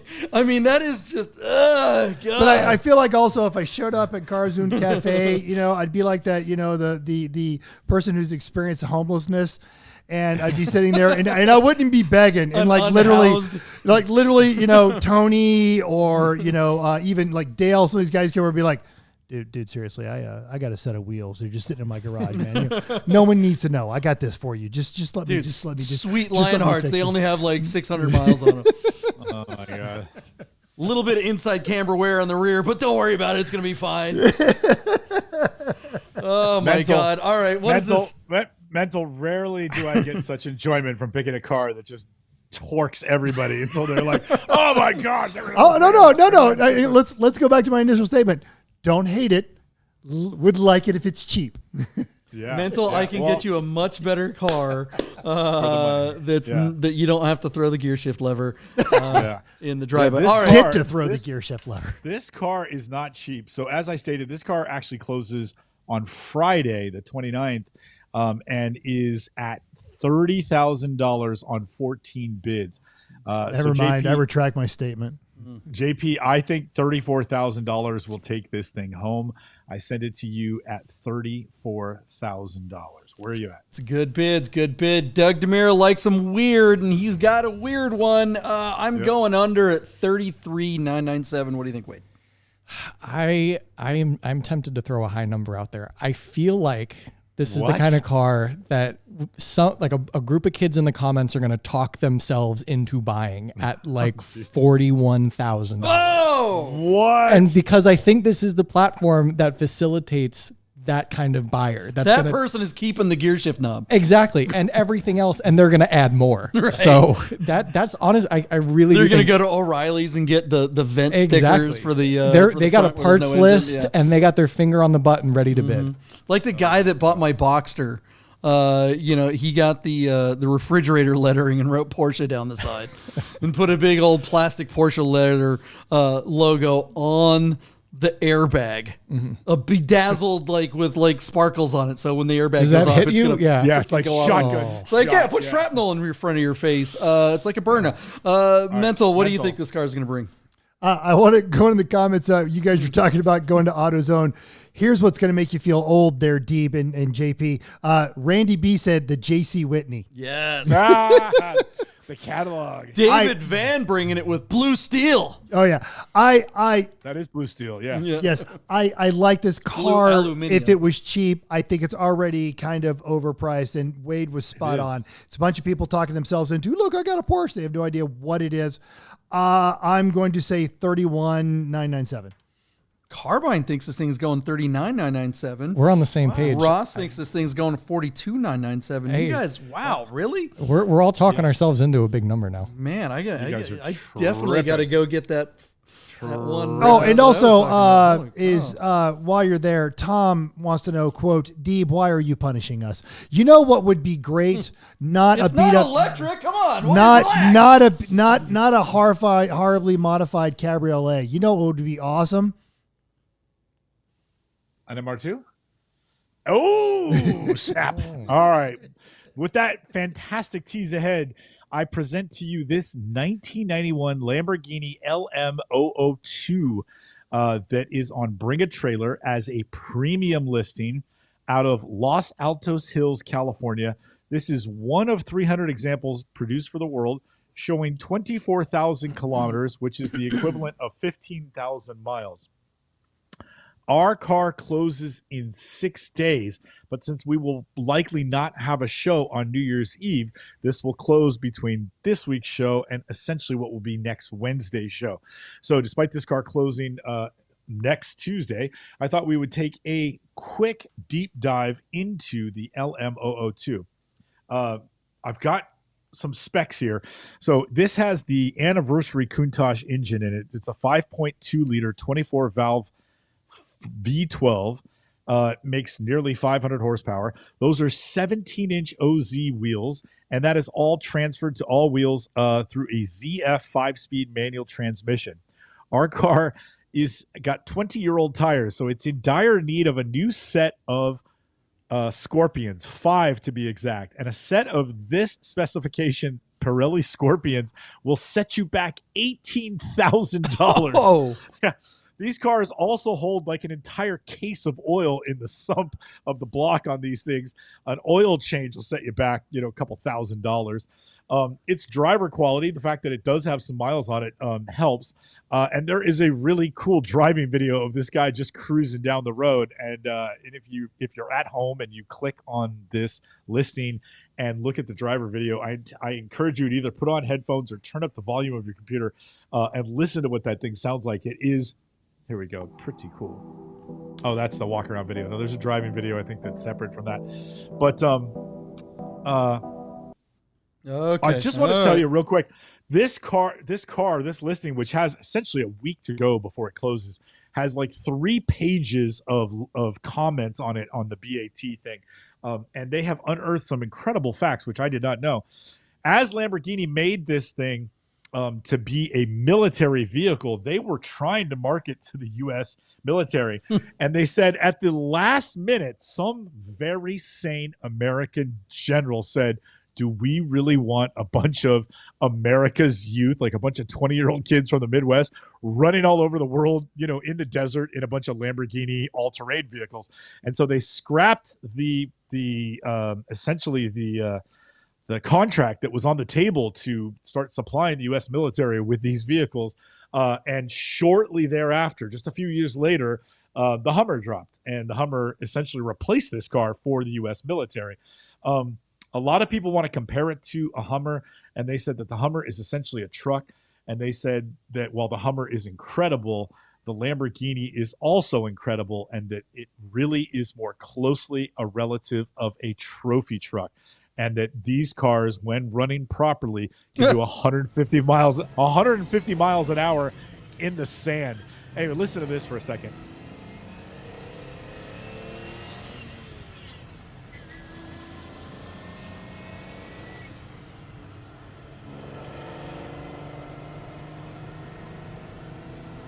That's awesome. 4 cams, 24 valves. You can hear the gears whining. I mean, it's a really cool vehicle. I have seen a few of these around the Bay Area because, as some of you may know, when my dad was alive and I got into cars, I was weaned on Italian cars. So we had Alfas and Fiats and Dinos and all kinds of stuff. So we basically visited at some point over the course of the mid 80s till the early 2000s, we visited just about every small Italian mechanic, independent mechanic in Northern California. And a couple of them always had a Lamborghini LM002 in there that was just never running. I've never seen one run. So when I saw that video, to actually hear what that would be like, I heard one for the first time in my life, and it does sound really cool. They're beautiful to look at. They're absolutely bodacious. And what's amazing is a vehicle like that today is totally on brand, JP. Could you imagine if Lamborghini, dared to make something with a V12 and like, something that actually could do 150 miles an hour across a sandy road? I think they would sell like hotcakes, and they could probably sell them for more than what this car is going to go for. And this car is about to bring probably pretty stupid money. So, JP, I hand it back over to you. Any experience whatsoever in person? Have you touched, sat, driven, or filmed a Lamborghini LM002? And then what are your thoughts? What do you like it as much as I do? Like, why doesn't Rami have one of these yet? Yeah, he has enough cars sitting in a shop somewhere that don't work. I have sat in one, but I've never driven one. I've never seen one run. That sound is pretty damn incredible. I mean, if you know anyone who's ever had a Countach, I can't imagine what Desert Storm would have been like in 1990 had they not had Hummers, but they had thousands of these. I mean, Scud missiles could have knocked these out. I mean, they didn't. You wouldn't need to. The Scud missile could never catch one of these. The Iraqis wouldn't have had to. The Iraqis wouldn't have had to do anything. They could have just kept all their Scuds, because these would have just been broken down in the sand everywhere.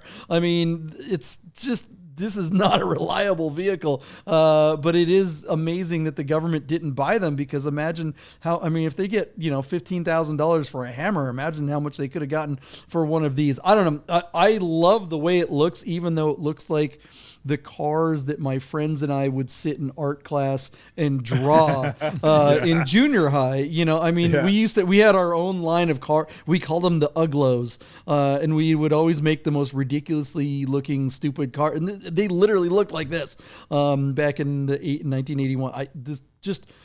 What the hell were the designers thinking? None of the lines make sense, yet I love it, and I want one, and I'll never have one because I'm an idiot, but I'm not that much of an idiot. Wade, what do you think is a silly thing? Yeah, this is really cool. I've seen a couple of them in person. Houston crossed over at Royalty Exotic, had one in his on display that never got an engine, because you cannot put these things back together or buy parts for them or source anything. Right. They're just so difficult to build, rebuild, maintain, get original parts. Like you said, the tires were 18 or 20 grand or whatever it is, just to put new sort of decent tires on. So the fact that this is an example that runs and seems to run well enough to be on video is great.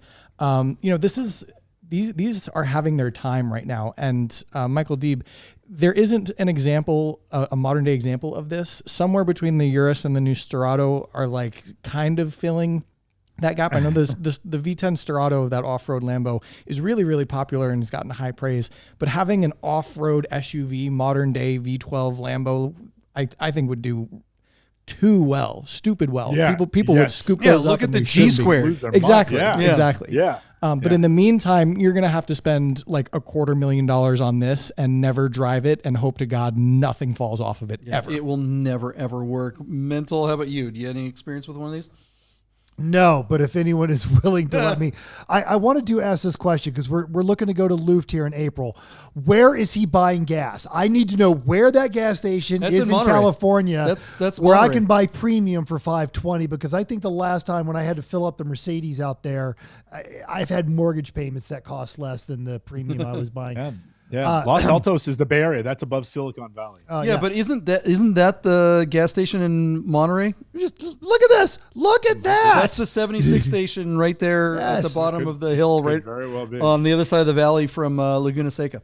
If you've ever been to Car Week, you've been to that gas station, probably. Yes. Well, or I've probably been there going to and from Laguna Seca. My point being is, yes, this is this is a toy for the ultra wealthy, ultra stupid, and really at this point you're not a collector as much as you are guarding a museum piece that needs to be passed down to the world. That proof that Lamborghini used to be the nuttiest, most lunatic company ever, and they built a vehicle no one asked for and then tried to sell it to the U.S. military and almost did.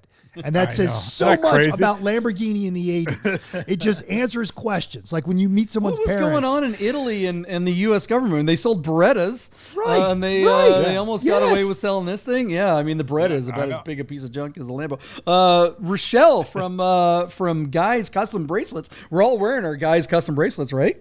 Who's wearing? I'm wearing mine. Hey, Mental's got his. Rochelle sent us this picture. Can you get that on the camera there, Mental? I don't know if you can see that.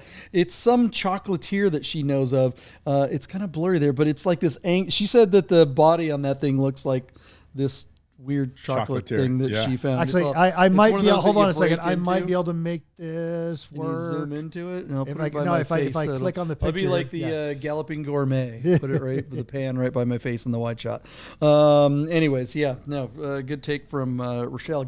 Hey, have you guys gotten a Guy's Custom Bracelet? I know a bunch of you guys ordered them for Christmas. Did the people you gave them to, were they happy? Were they excited when they got their Guy's Custom Bracelet? She's got some whole new ones coming for the new year that are going to be pretty badass. All right. What do we think this crazy Lamborghini is going to bring? All right, JP. So the company that started out making tractors and then pivoted successfully, I might add, into supercars, made a supercar tractor called the LM002A for America, 4x4. Number one condition, JP, would be $500,000. Number two condition would be about $350,000. I'm going to say $350,000, which is kind of conservative because our car is sitting at $235,000 already on just 2 bids, but it doesn't close for another week. And the bottom line is, I don't think these cars, they didn't sell that many of these cars in the United States, and they didn't make that many of them at all. There was only 300 ever made. I don't think there are 300 that still exist or anywhere near that number. So despite this car maybe not being what I would call Concours condition, the easy pivot question is, find me another one. I can't remember seeing one for sale in the marketplace anytime recently. So this car could bring $400,000 or $450,000 or $500,000, but I believe the sane number for this car should be around $350,000. So I'm going to park my bid right there. JP, $350,000 to you. It's already sitting at $235,000 and has a week to go. Yeah, that's actually what I was going to say, but I'm going to go a little nuts because, I mean, Countages are going for $500,000, right? This thing's way more rare than a Countach. Countages are bringing over that. Yeah, so I'm just, now that you took my sane bid, I'm going to go freaking nuts and say $500,000 and not be surprised if it goes even higher, because the powertrain alone, you can just plop this into a Countach, right? I mean, if you blow up your engine in a Countach, what do you think, Wade? Did you have a poster of this on your wall instead of a Countach? I did not. Because I think that's the differentiating factor. Nobody had a picture of this as like the car, you know. Actually, I had a picture of one of these towing a Countach. Interesting. So he's the one who had this in his bedroom as a kid. The but guy with the nickname Mental. Yeah. But, you know, that's one of those things. I don't know that there's that many people who want this. Maybe if you have every other Lamborghini. I feel like it'll be on the north side of 300,000. I don't know if this is a $500,000 truck. Yeah, there aren't that many, but there aren't that many people who want to buy it. So I'm going to say 325,000. That's higher than the only other one that was on Bring a Trailer a while ago. This is the kind of weird ass thing that, not a lot of people have them. Not a lot of people want them because they kind of forgot about them. All of a sudden, here's one in front of their face. Isn't this the thing that, like, the person that has whatever the hell they want goes, oh my God, you get a couple of people that has whatever the hell they want and they already have whatever they want. They forgot, I need this too. If they have 5 other Countaches and 3 other Diablos and, you know, are first in line for all the new Lamborghinis, maybe this is the one. But still, though, I don't know. I guess we'll see. Mental, are you going to buy this for all the money in the world? Oh, yeah, Mental's totally. bidding on it right now. I know. It's there is not a market for these, and it's not the Lamborghini people that want these, the gold chain tank top bros. This car has its own following and its own existence, and they don't really care about other things, and they all have crazy money. I'm going to say it's going to go for $4.25. Wow. We're all over the board. This might be the biggest spread we've had between the four nerds from $3.25 to $500,000. And we're seeing $175,000 and we're seeing the same thing. We're seeing the same thing in the nerd herd. We've got 322. Randy B saying 350. David's at 333. Chris Carbine says 380. Ross Churchhouse says Rami's going to buy it for 3,000. 002 was good on this one. Kevin is with me. He's saying 430. And Anthony says 406,002. Good. And good. yeah. Good bits. Yeah. All right. All right. Well, let's see what happens. Yeah, let's get to the last car and get to the new year. All right, JP, you know without question I picked this car for you. What we're looking at is a 1983 Volkswagen Rabbit GTI. There was a minute in high school where I was junior, I think, and I had my driver's license, and my dad came home to the house, which was interesting because he didn't live with us, but he came home to the house in, I'm telling you, JP, this exact car, a silver 83 Rabbit GTI with snowflakes and the dark blue interior. And so his friend was selling the car and then was like, here, Mike, take it for the night. Like thinking if he let my dad take it home and drive it, that would convince him to buy it. And my dad was essentially brought it home saying like, if you get good grades, I'll give you this car kind of thing. And I never saw the car again. My dad was all show and no go. Yeah. But I'm sure you got good grades, right? No way. Yeah. So that was the thing. Like, if you get your grades, I'll give you the car. So the car was not going to stay with us. So anyways, there was a minute where I went to sleep one night in high school where I had driven this car around the block because my dad threw me the keys. And I thought I was going to be the coolest kid in school, that I was going to have almost this exact car. Our car, JP, is on BAT and is offered out of Sylvania, Ohio, showing 67,000 original miles.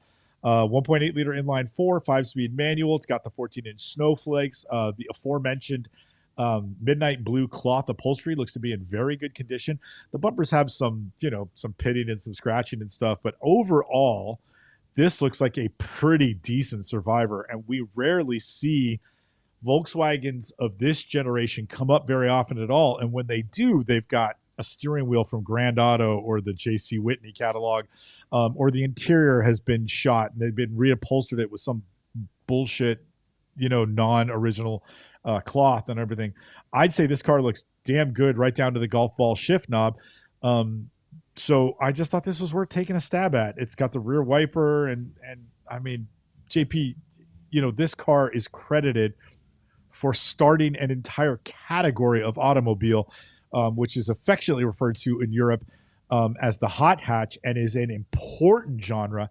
It is something that was important here for a while, but has since, I think, waned and been replaced by, we wouldn't go back to the wagon, so we upgraded or supersized to the SUV. But for a while in the 70s and 80s, coming out of the oil embargo, this was an important market segment, and Volkswagen started it by, appealing to a responsible, conscious person who still wanted performance, and this car started an entire revolution.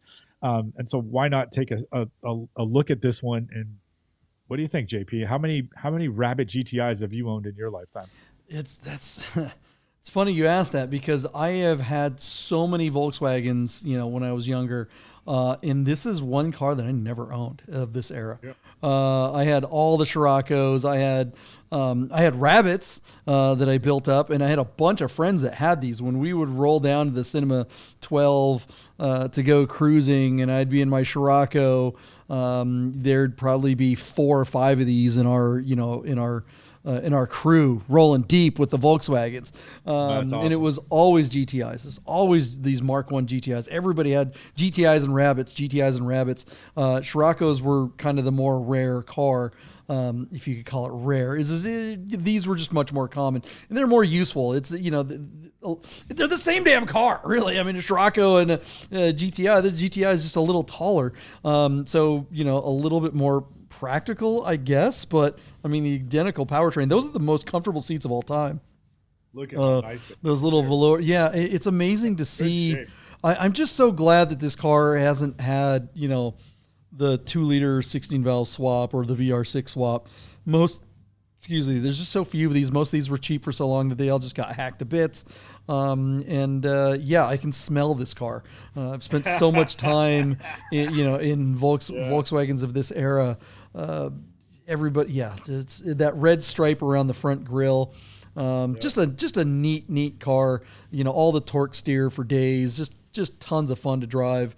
Wade, have you ever driven one of these little things? No, I was going to say on the flip side, I cannot tell the difference between this and a literal white bunny rabbit from a magician's hat. I have no experience and no knowledge of this car. I will say, though, my big question was coming from Ohio. It's kind of a car that's maybe not a collector car, maybe not as well loved as other cars, but this is an example that's really well maintained and really well documented as far like from a seller buyer perspective. All the undercarriage had pictures. He has stacks of paperwork. So if you want a nice example of this particular car, JP, this might be one of the nicer ones left. I don't know. Yeah, I mean, it's a good point that it's from Ohio. It's surprising that it's not all rusted up. Really nice underneath. Yeah, I mean, these were one of the early galvanized cars. They, before these, not too much earlier, they didn't galvanize them, but these were. So they're definitely more protected, but not that. In the Midwest, man, and these are great in the snow. That's one thing that people don't. The front wheel drive cars were so popular because all the American cars in the 70s and 80s were all rear wheel drive heavy ass cars. What are you looking at, Mental? So this is why him explaining how it does not. And my friends that live in the East Coast do the same thing. He uses fluid film. It's a spray on nasty. It stains clothes, but people use it. And you spray it on every year underneath the car, and it keeps it from rusting out. And it goes to what Wade was saying with obviously somebody just looked after this car. Yeah. Yeah. How many owners did it have? Did we know? Did we say? Mental, what do you think of this car? Have you ever had a GTI? Absolutely. I never owned. One of my good friends when I lived in Atlanta had one. The first time I ever had to hide a beer from a cop when I got pulled over. I was always impressed with, at the time, the torque of this 4-cylinder. You don't see these unmolested anymore. They were molested by the time the Mark II GTI came out. And so this is just it. And in fact, I love that it's not restored, but I will say this for Pete's sake, dude, just get a friggin' screwdriver and take the license plate off. The rag and the cardboard, it has to be more effort. Yeah, and it's just lazy. About the only thing wrong with this car. He's from Sylvania, Ohio. That is effort. He put the rag there. That's Did you guys see the headliner? It's all like buttoned up. The headliners, it's really common for the headliners to fail. It's like, just spend this $500 or $600 and get it redone. It would be really nice. But that's, for the next owner, I guess they can fix that. It's about the only downside other than that pitted front bumper, but who cares? All right, what's it going to bring, Deeb? Do you think it's going to bring big money? So JP, our car is at $8,000 on 4 bids, and it also closes next Tuesday. So basically 6 days from now. John, I like this car, but I somehow I don't think this car is ever going to bring the collector money that those Mark IIs. We've covered a couple of Mark IIs that have brought 40 and 50,000, and then that 2-liter 16-valve GTI we saw bring like 80-something thousand dollars. I just don't think that's going to happen here. I think this is a really nice car. Would be a great, reliable, head-turning, popular way to get into the old sports car genre, the fun car, the enthusiast car.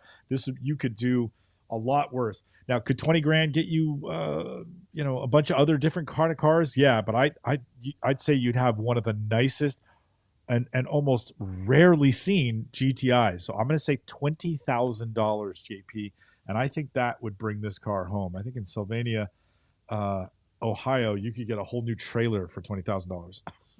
Yeah, I don't know, man. I think it's going to go for even more. I'm going to go. Really? Yeah, I'm going to go 24. We've just seen some of these, like some of the Volkswagens have been the Scirocco's and stuff like that. They pop up every now and then. They bring really big money, and we just haven't seen one of these. And I love that it's on BAT. It's not on Cars and Bids. Not on PCAR Market. It's not. It's on in a spot where it's going to get the eyeballs, and I think that's going to bring the love. What do you think, Wade? Yeah, I don't know. These are big numbers for this car. It was definitely outside what I was initially thinking. So now I have to anchor my bid a little bit. What were you initially thinking though? When you looked at it, what were you looking? You're looking at it. I'm looking at it. Yeah, like a $12,000 to $15,000 car. Fair enough. Fair enough. Fair enough. But if there is a lot of people out there that want a really nice example of this car, maybe it brings that extra 10 to 20%. So I feel like $17,500 for this is plenty of money. I feel like I'd rather drive something else for 20 or 25 grand, but I'm not the market for this. Yeah. Mental, where are you at? I love this car, but it's already more than I would pay for it. This is a great car. It's an important car, all these great things, but for $8,000, I could have a lot more fun. And this is not an investment car. You're not getting your money out of this one. You're going to get the joy out of it, and you're going to get the fun, and take it down to your local autocross and have a great time, and park it at the Sonic and listen to everybody tell you how they had one in high school and why they didn't get the ladies, which is what you're being accused of there, JP, for having a Volkswagen in high school. Well, no, that was the Fiat, the Volkswagen. Yeah, I didn't have. But I think you guys are actually. I don't think the demand for this car is even in that range. I'm going to just come out of the gate and say 13. Wow. Okay, yeah, man, it's got Where's 6 the days to herd? go, and it's already at $8,000. Usually the day before, whatever is at the day before, it doubles on the last day. So, I mean, You think it's going to triple almost? I do, because it's 6 days out and it's at $8,000.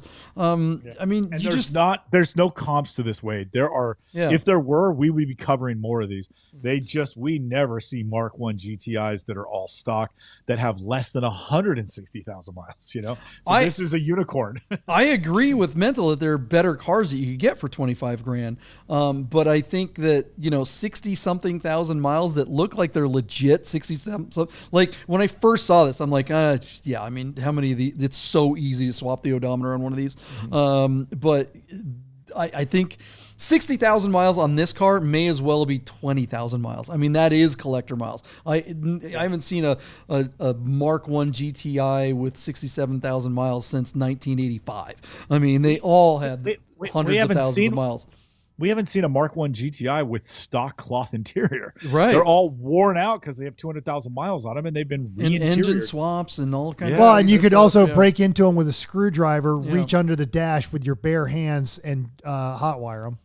There's when you talk about collectors, like collectors typically, not necessarily collectors, but guys that buy nostalgia, right? Guys that buy the thing that they wanted when they were in high school, but couldn't afford. So that's why air-cooled 911s are so expensive. And then guys also buy the thing that they had in high school. And oftentimes, if they can't afford the thing that they wanted in high school, they get the thing that they had to try to relive it. And, if you're sitting there and you don't have $80,000 for an air-cooled 911, but you can relive your youth with that GTI that you did have, and I think this is the one that someone would pull the trigger on, because what keeps guys our age from buying that thing that they had in high school is that most of the things that they had in high school are roached out pieces of junk. I don't want a piece of crap GTI, but I would like this GTI. I don't think I'd spend 25 grand on it, but there is a number that I would pay for this car just to have it, because it does bring me back. I'd pay more for a Scirocco or something like that, but yeah, I don't know. Yeah. The Volkswagen crowd is cheap too. I mean, when it comes right down to it, Volkswagen people just don't spend a lot of money. But 25 grand is kind of like the tops for Volkswagen people, I think. All right, what's the Nerd Herd saying there, Mental? They are all comfortably in the 12,000 to all the way up to 22 for Lee. Chris Carbine 14, Anthony's at 16.5. Vampire says 12 grand is the minimum that car should go for. David Van at 15420, Randy at 16, Ross at 14.5. Tom was the first to jump in there, or second to jump in there at 12,995, and Jim said 11.3. Vampire Bear says you should buy it and sell it to the Netherlands. Is there like a big collector scene for Mark 1 Volkswagens in the Netherlands? Tell us about that. That's interesting. Listen in the comments below. It's a niche. It's a niche. So are we going to do a New Year's Eve show, or we know you're not going to be there, D, because you're just not committed. We have cars and cafes, so you're already getting up at 6 in the damn morning to bring coffee and donuts to the air-cooled, loving, people of Las Vegas and San Francisco. That's true. If you're in San Francisco or Las Vegas, visit us. Everybody keeps calling me, are you going to do it? It's because it's New Year's Eve morning, right? It's like, we never don't do it. We always do it. Yep. It takes it's never rained on us, and it's like, I don't care if it's a holiday, we're doing it. I don't care. Well, we do it on Easter. We've done it on Christmas Eve. I think that speaks to how just low key it is. Just bring your car, come hang out. People show up in the minivan and unload the kids, and then just hold the kids and walk around. And kids like, Porsche, cool car, donuts. So if you're in San Francisco, go down to the pit stop, and if you're here, come down to the Arts District. We're gonna do the pit stop, and then JP, I was gonna ask you, are you guys driving on New Year's Day, or are you just gonna lay low? We've been talking about possibly doing that. It depends on how crazy things go New Year's Eve, I guess. That whole I love the idea of a New Year's Day drive. It's a big deal in LA. Yeah. They've got that one that everybody goes to. Is there a big one there too? So the Breakfast Club rally is doing a big. Man? Well, they get up early, and most of San Francisco is pretty hungover. But we're actually doing a private drive with Rafi and the pit stop guys, and we're going to go down to Pescadero, and then we're going to stop someplace for lunch where I think Rafi's treating the invited guests. Wow. It's mostly for his clients, but I kind of come in as a somebody who's like part of the team. Love it. Fun. I'm going to drive the Duetto. That'll be fun. Oh, sick. All right. That's such a beautiful car. I love driving that car. Thanks for letting me drive it when you do. Wade, what do you think? Should we do a New Year's episode? I will be unavailable, so it might just be you and Mental, or it could just be you talking to yourself. But then you can just pick 4 Scirocco's and just go to town. I don't think there are 4 Scirocco's in the world for sale. Ever. Yeah, Mental, we doing a show New Year's Eve, or it doesn't sound like it, huh? Come on. Yeah, we'll figure it out. How hard can it be? We're just talking about cars. It's not like we're any good at it. That's a good point. What is the Nerd Herd? Would the Nerd Herd even join us? On the East Coast, that's 10 o'clock. That's getting close to the 9 o'clock. I don't know. Well, we could do it earlier, though. For Ross, it's a New Year's Day show. Good point. That's true. Yeah. My wife and I will be down here anyway because we love coming down to Fremont Street on New Year's Eve. There is no better way to start out feeling very, very good and healthy about yourself than watching the people that are on Fremont Street on New Year's Eve making shit the street. Yes, absolute. And if you question any of this, Google Michael Jackson fight Fremont Street. Greatest thing ever. Anthony says he'll fill in for you, Deeb. What do you think of that? Oh, absolutely. You might lose your job. That's okay. He's pretty good at this, man. Yeah, he's a better man. He's a better man. Pretty good. All right. Thank you, Anthony, for keeping my seat warm. Absolutely. All right, guys. Let us know if you want us to do a New Year's Eve episode. Maybe we'll do like the best and the worst of 2023. And maybe we won't do the predictions, but we'll do something fun. I think we'll probably do something. For all of you guys in the Nerd Herd, we love you and thank you for being here with us this year. And we hope 24 is going to be a really big year for the nerds. We're really going to try to make this show happen big time. And we can't do it without you. Spread the word, grow the herd, just get it out there. Comment comment on the platforms, comment on BAT auctions that you see, comment on Facebook, share the videos, like and subscribe, which you guys obviously already have done. I know send me, direct message me any cars you want us to cover, and we'll do that. When you see the listings, we get, there's a couple of guys that send me cars all the time. Sahan, Buddha, Yuri, Chris, obviously. Chris Carbine. Yeah, there's a couple of guys that send me cars on the regular, and we really appreciate that. It makes it really fun when you guys pick the cars. So by all means, send me everything, and we'll happily cover the cars that you're interested in. It makes it that much more fun.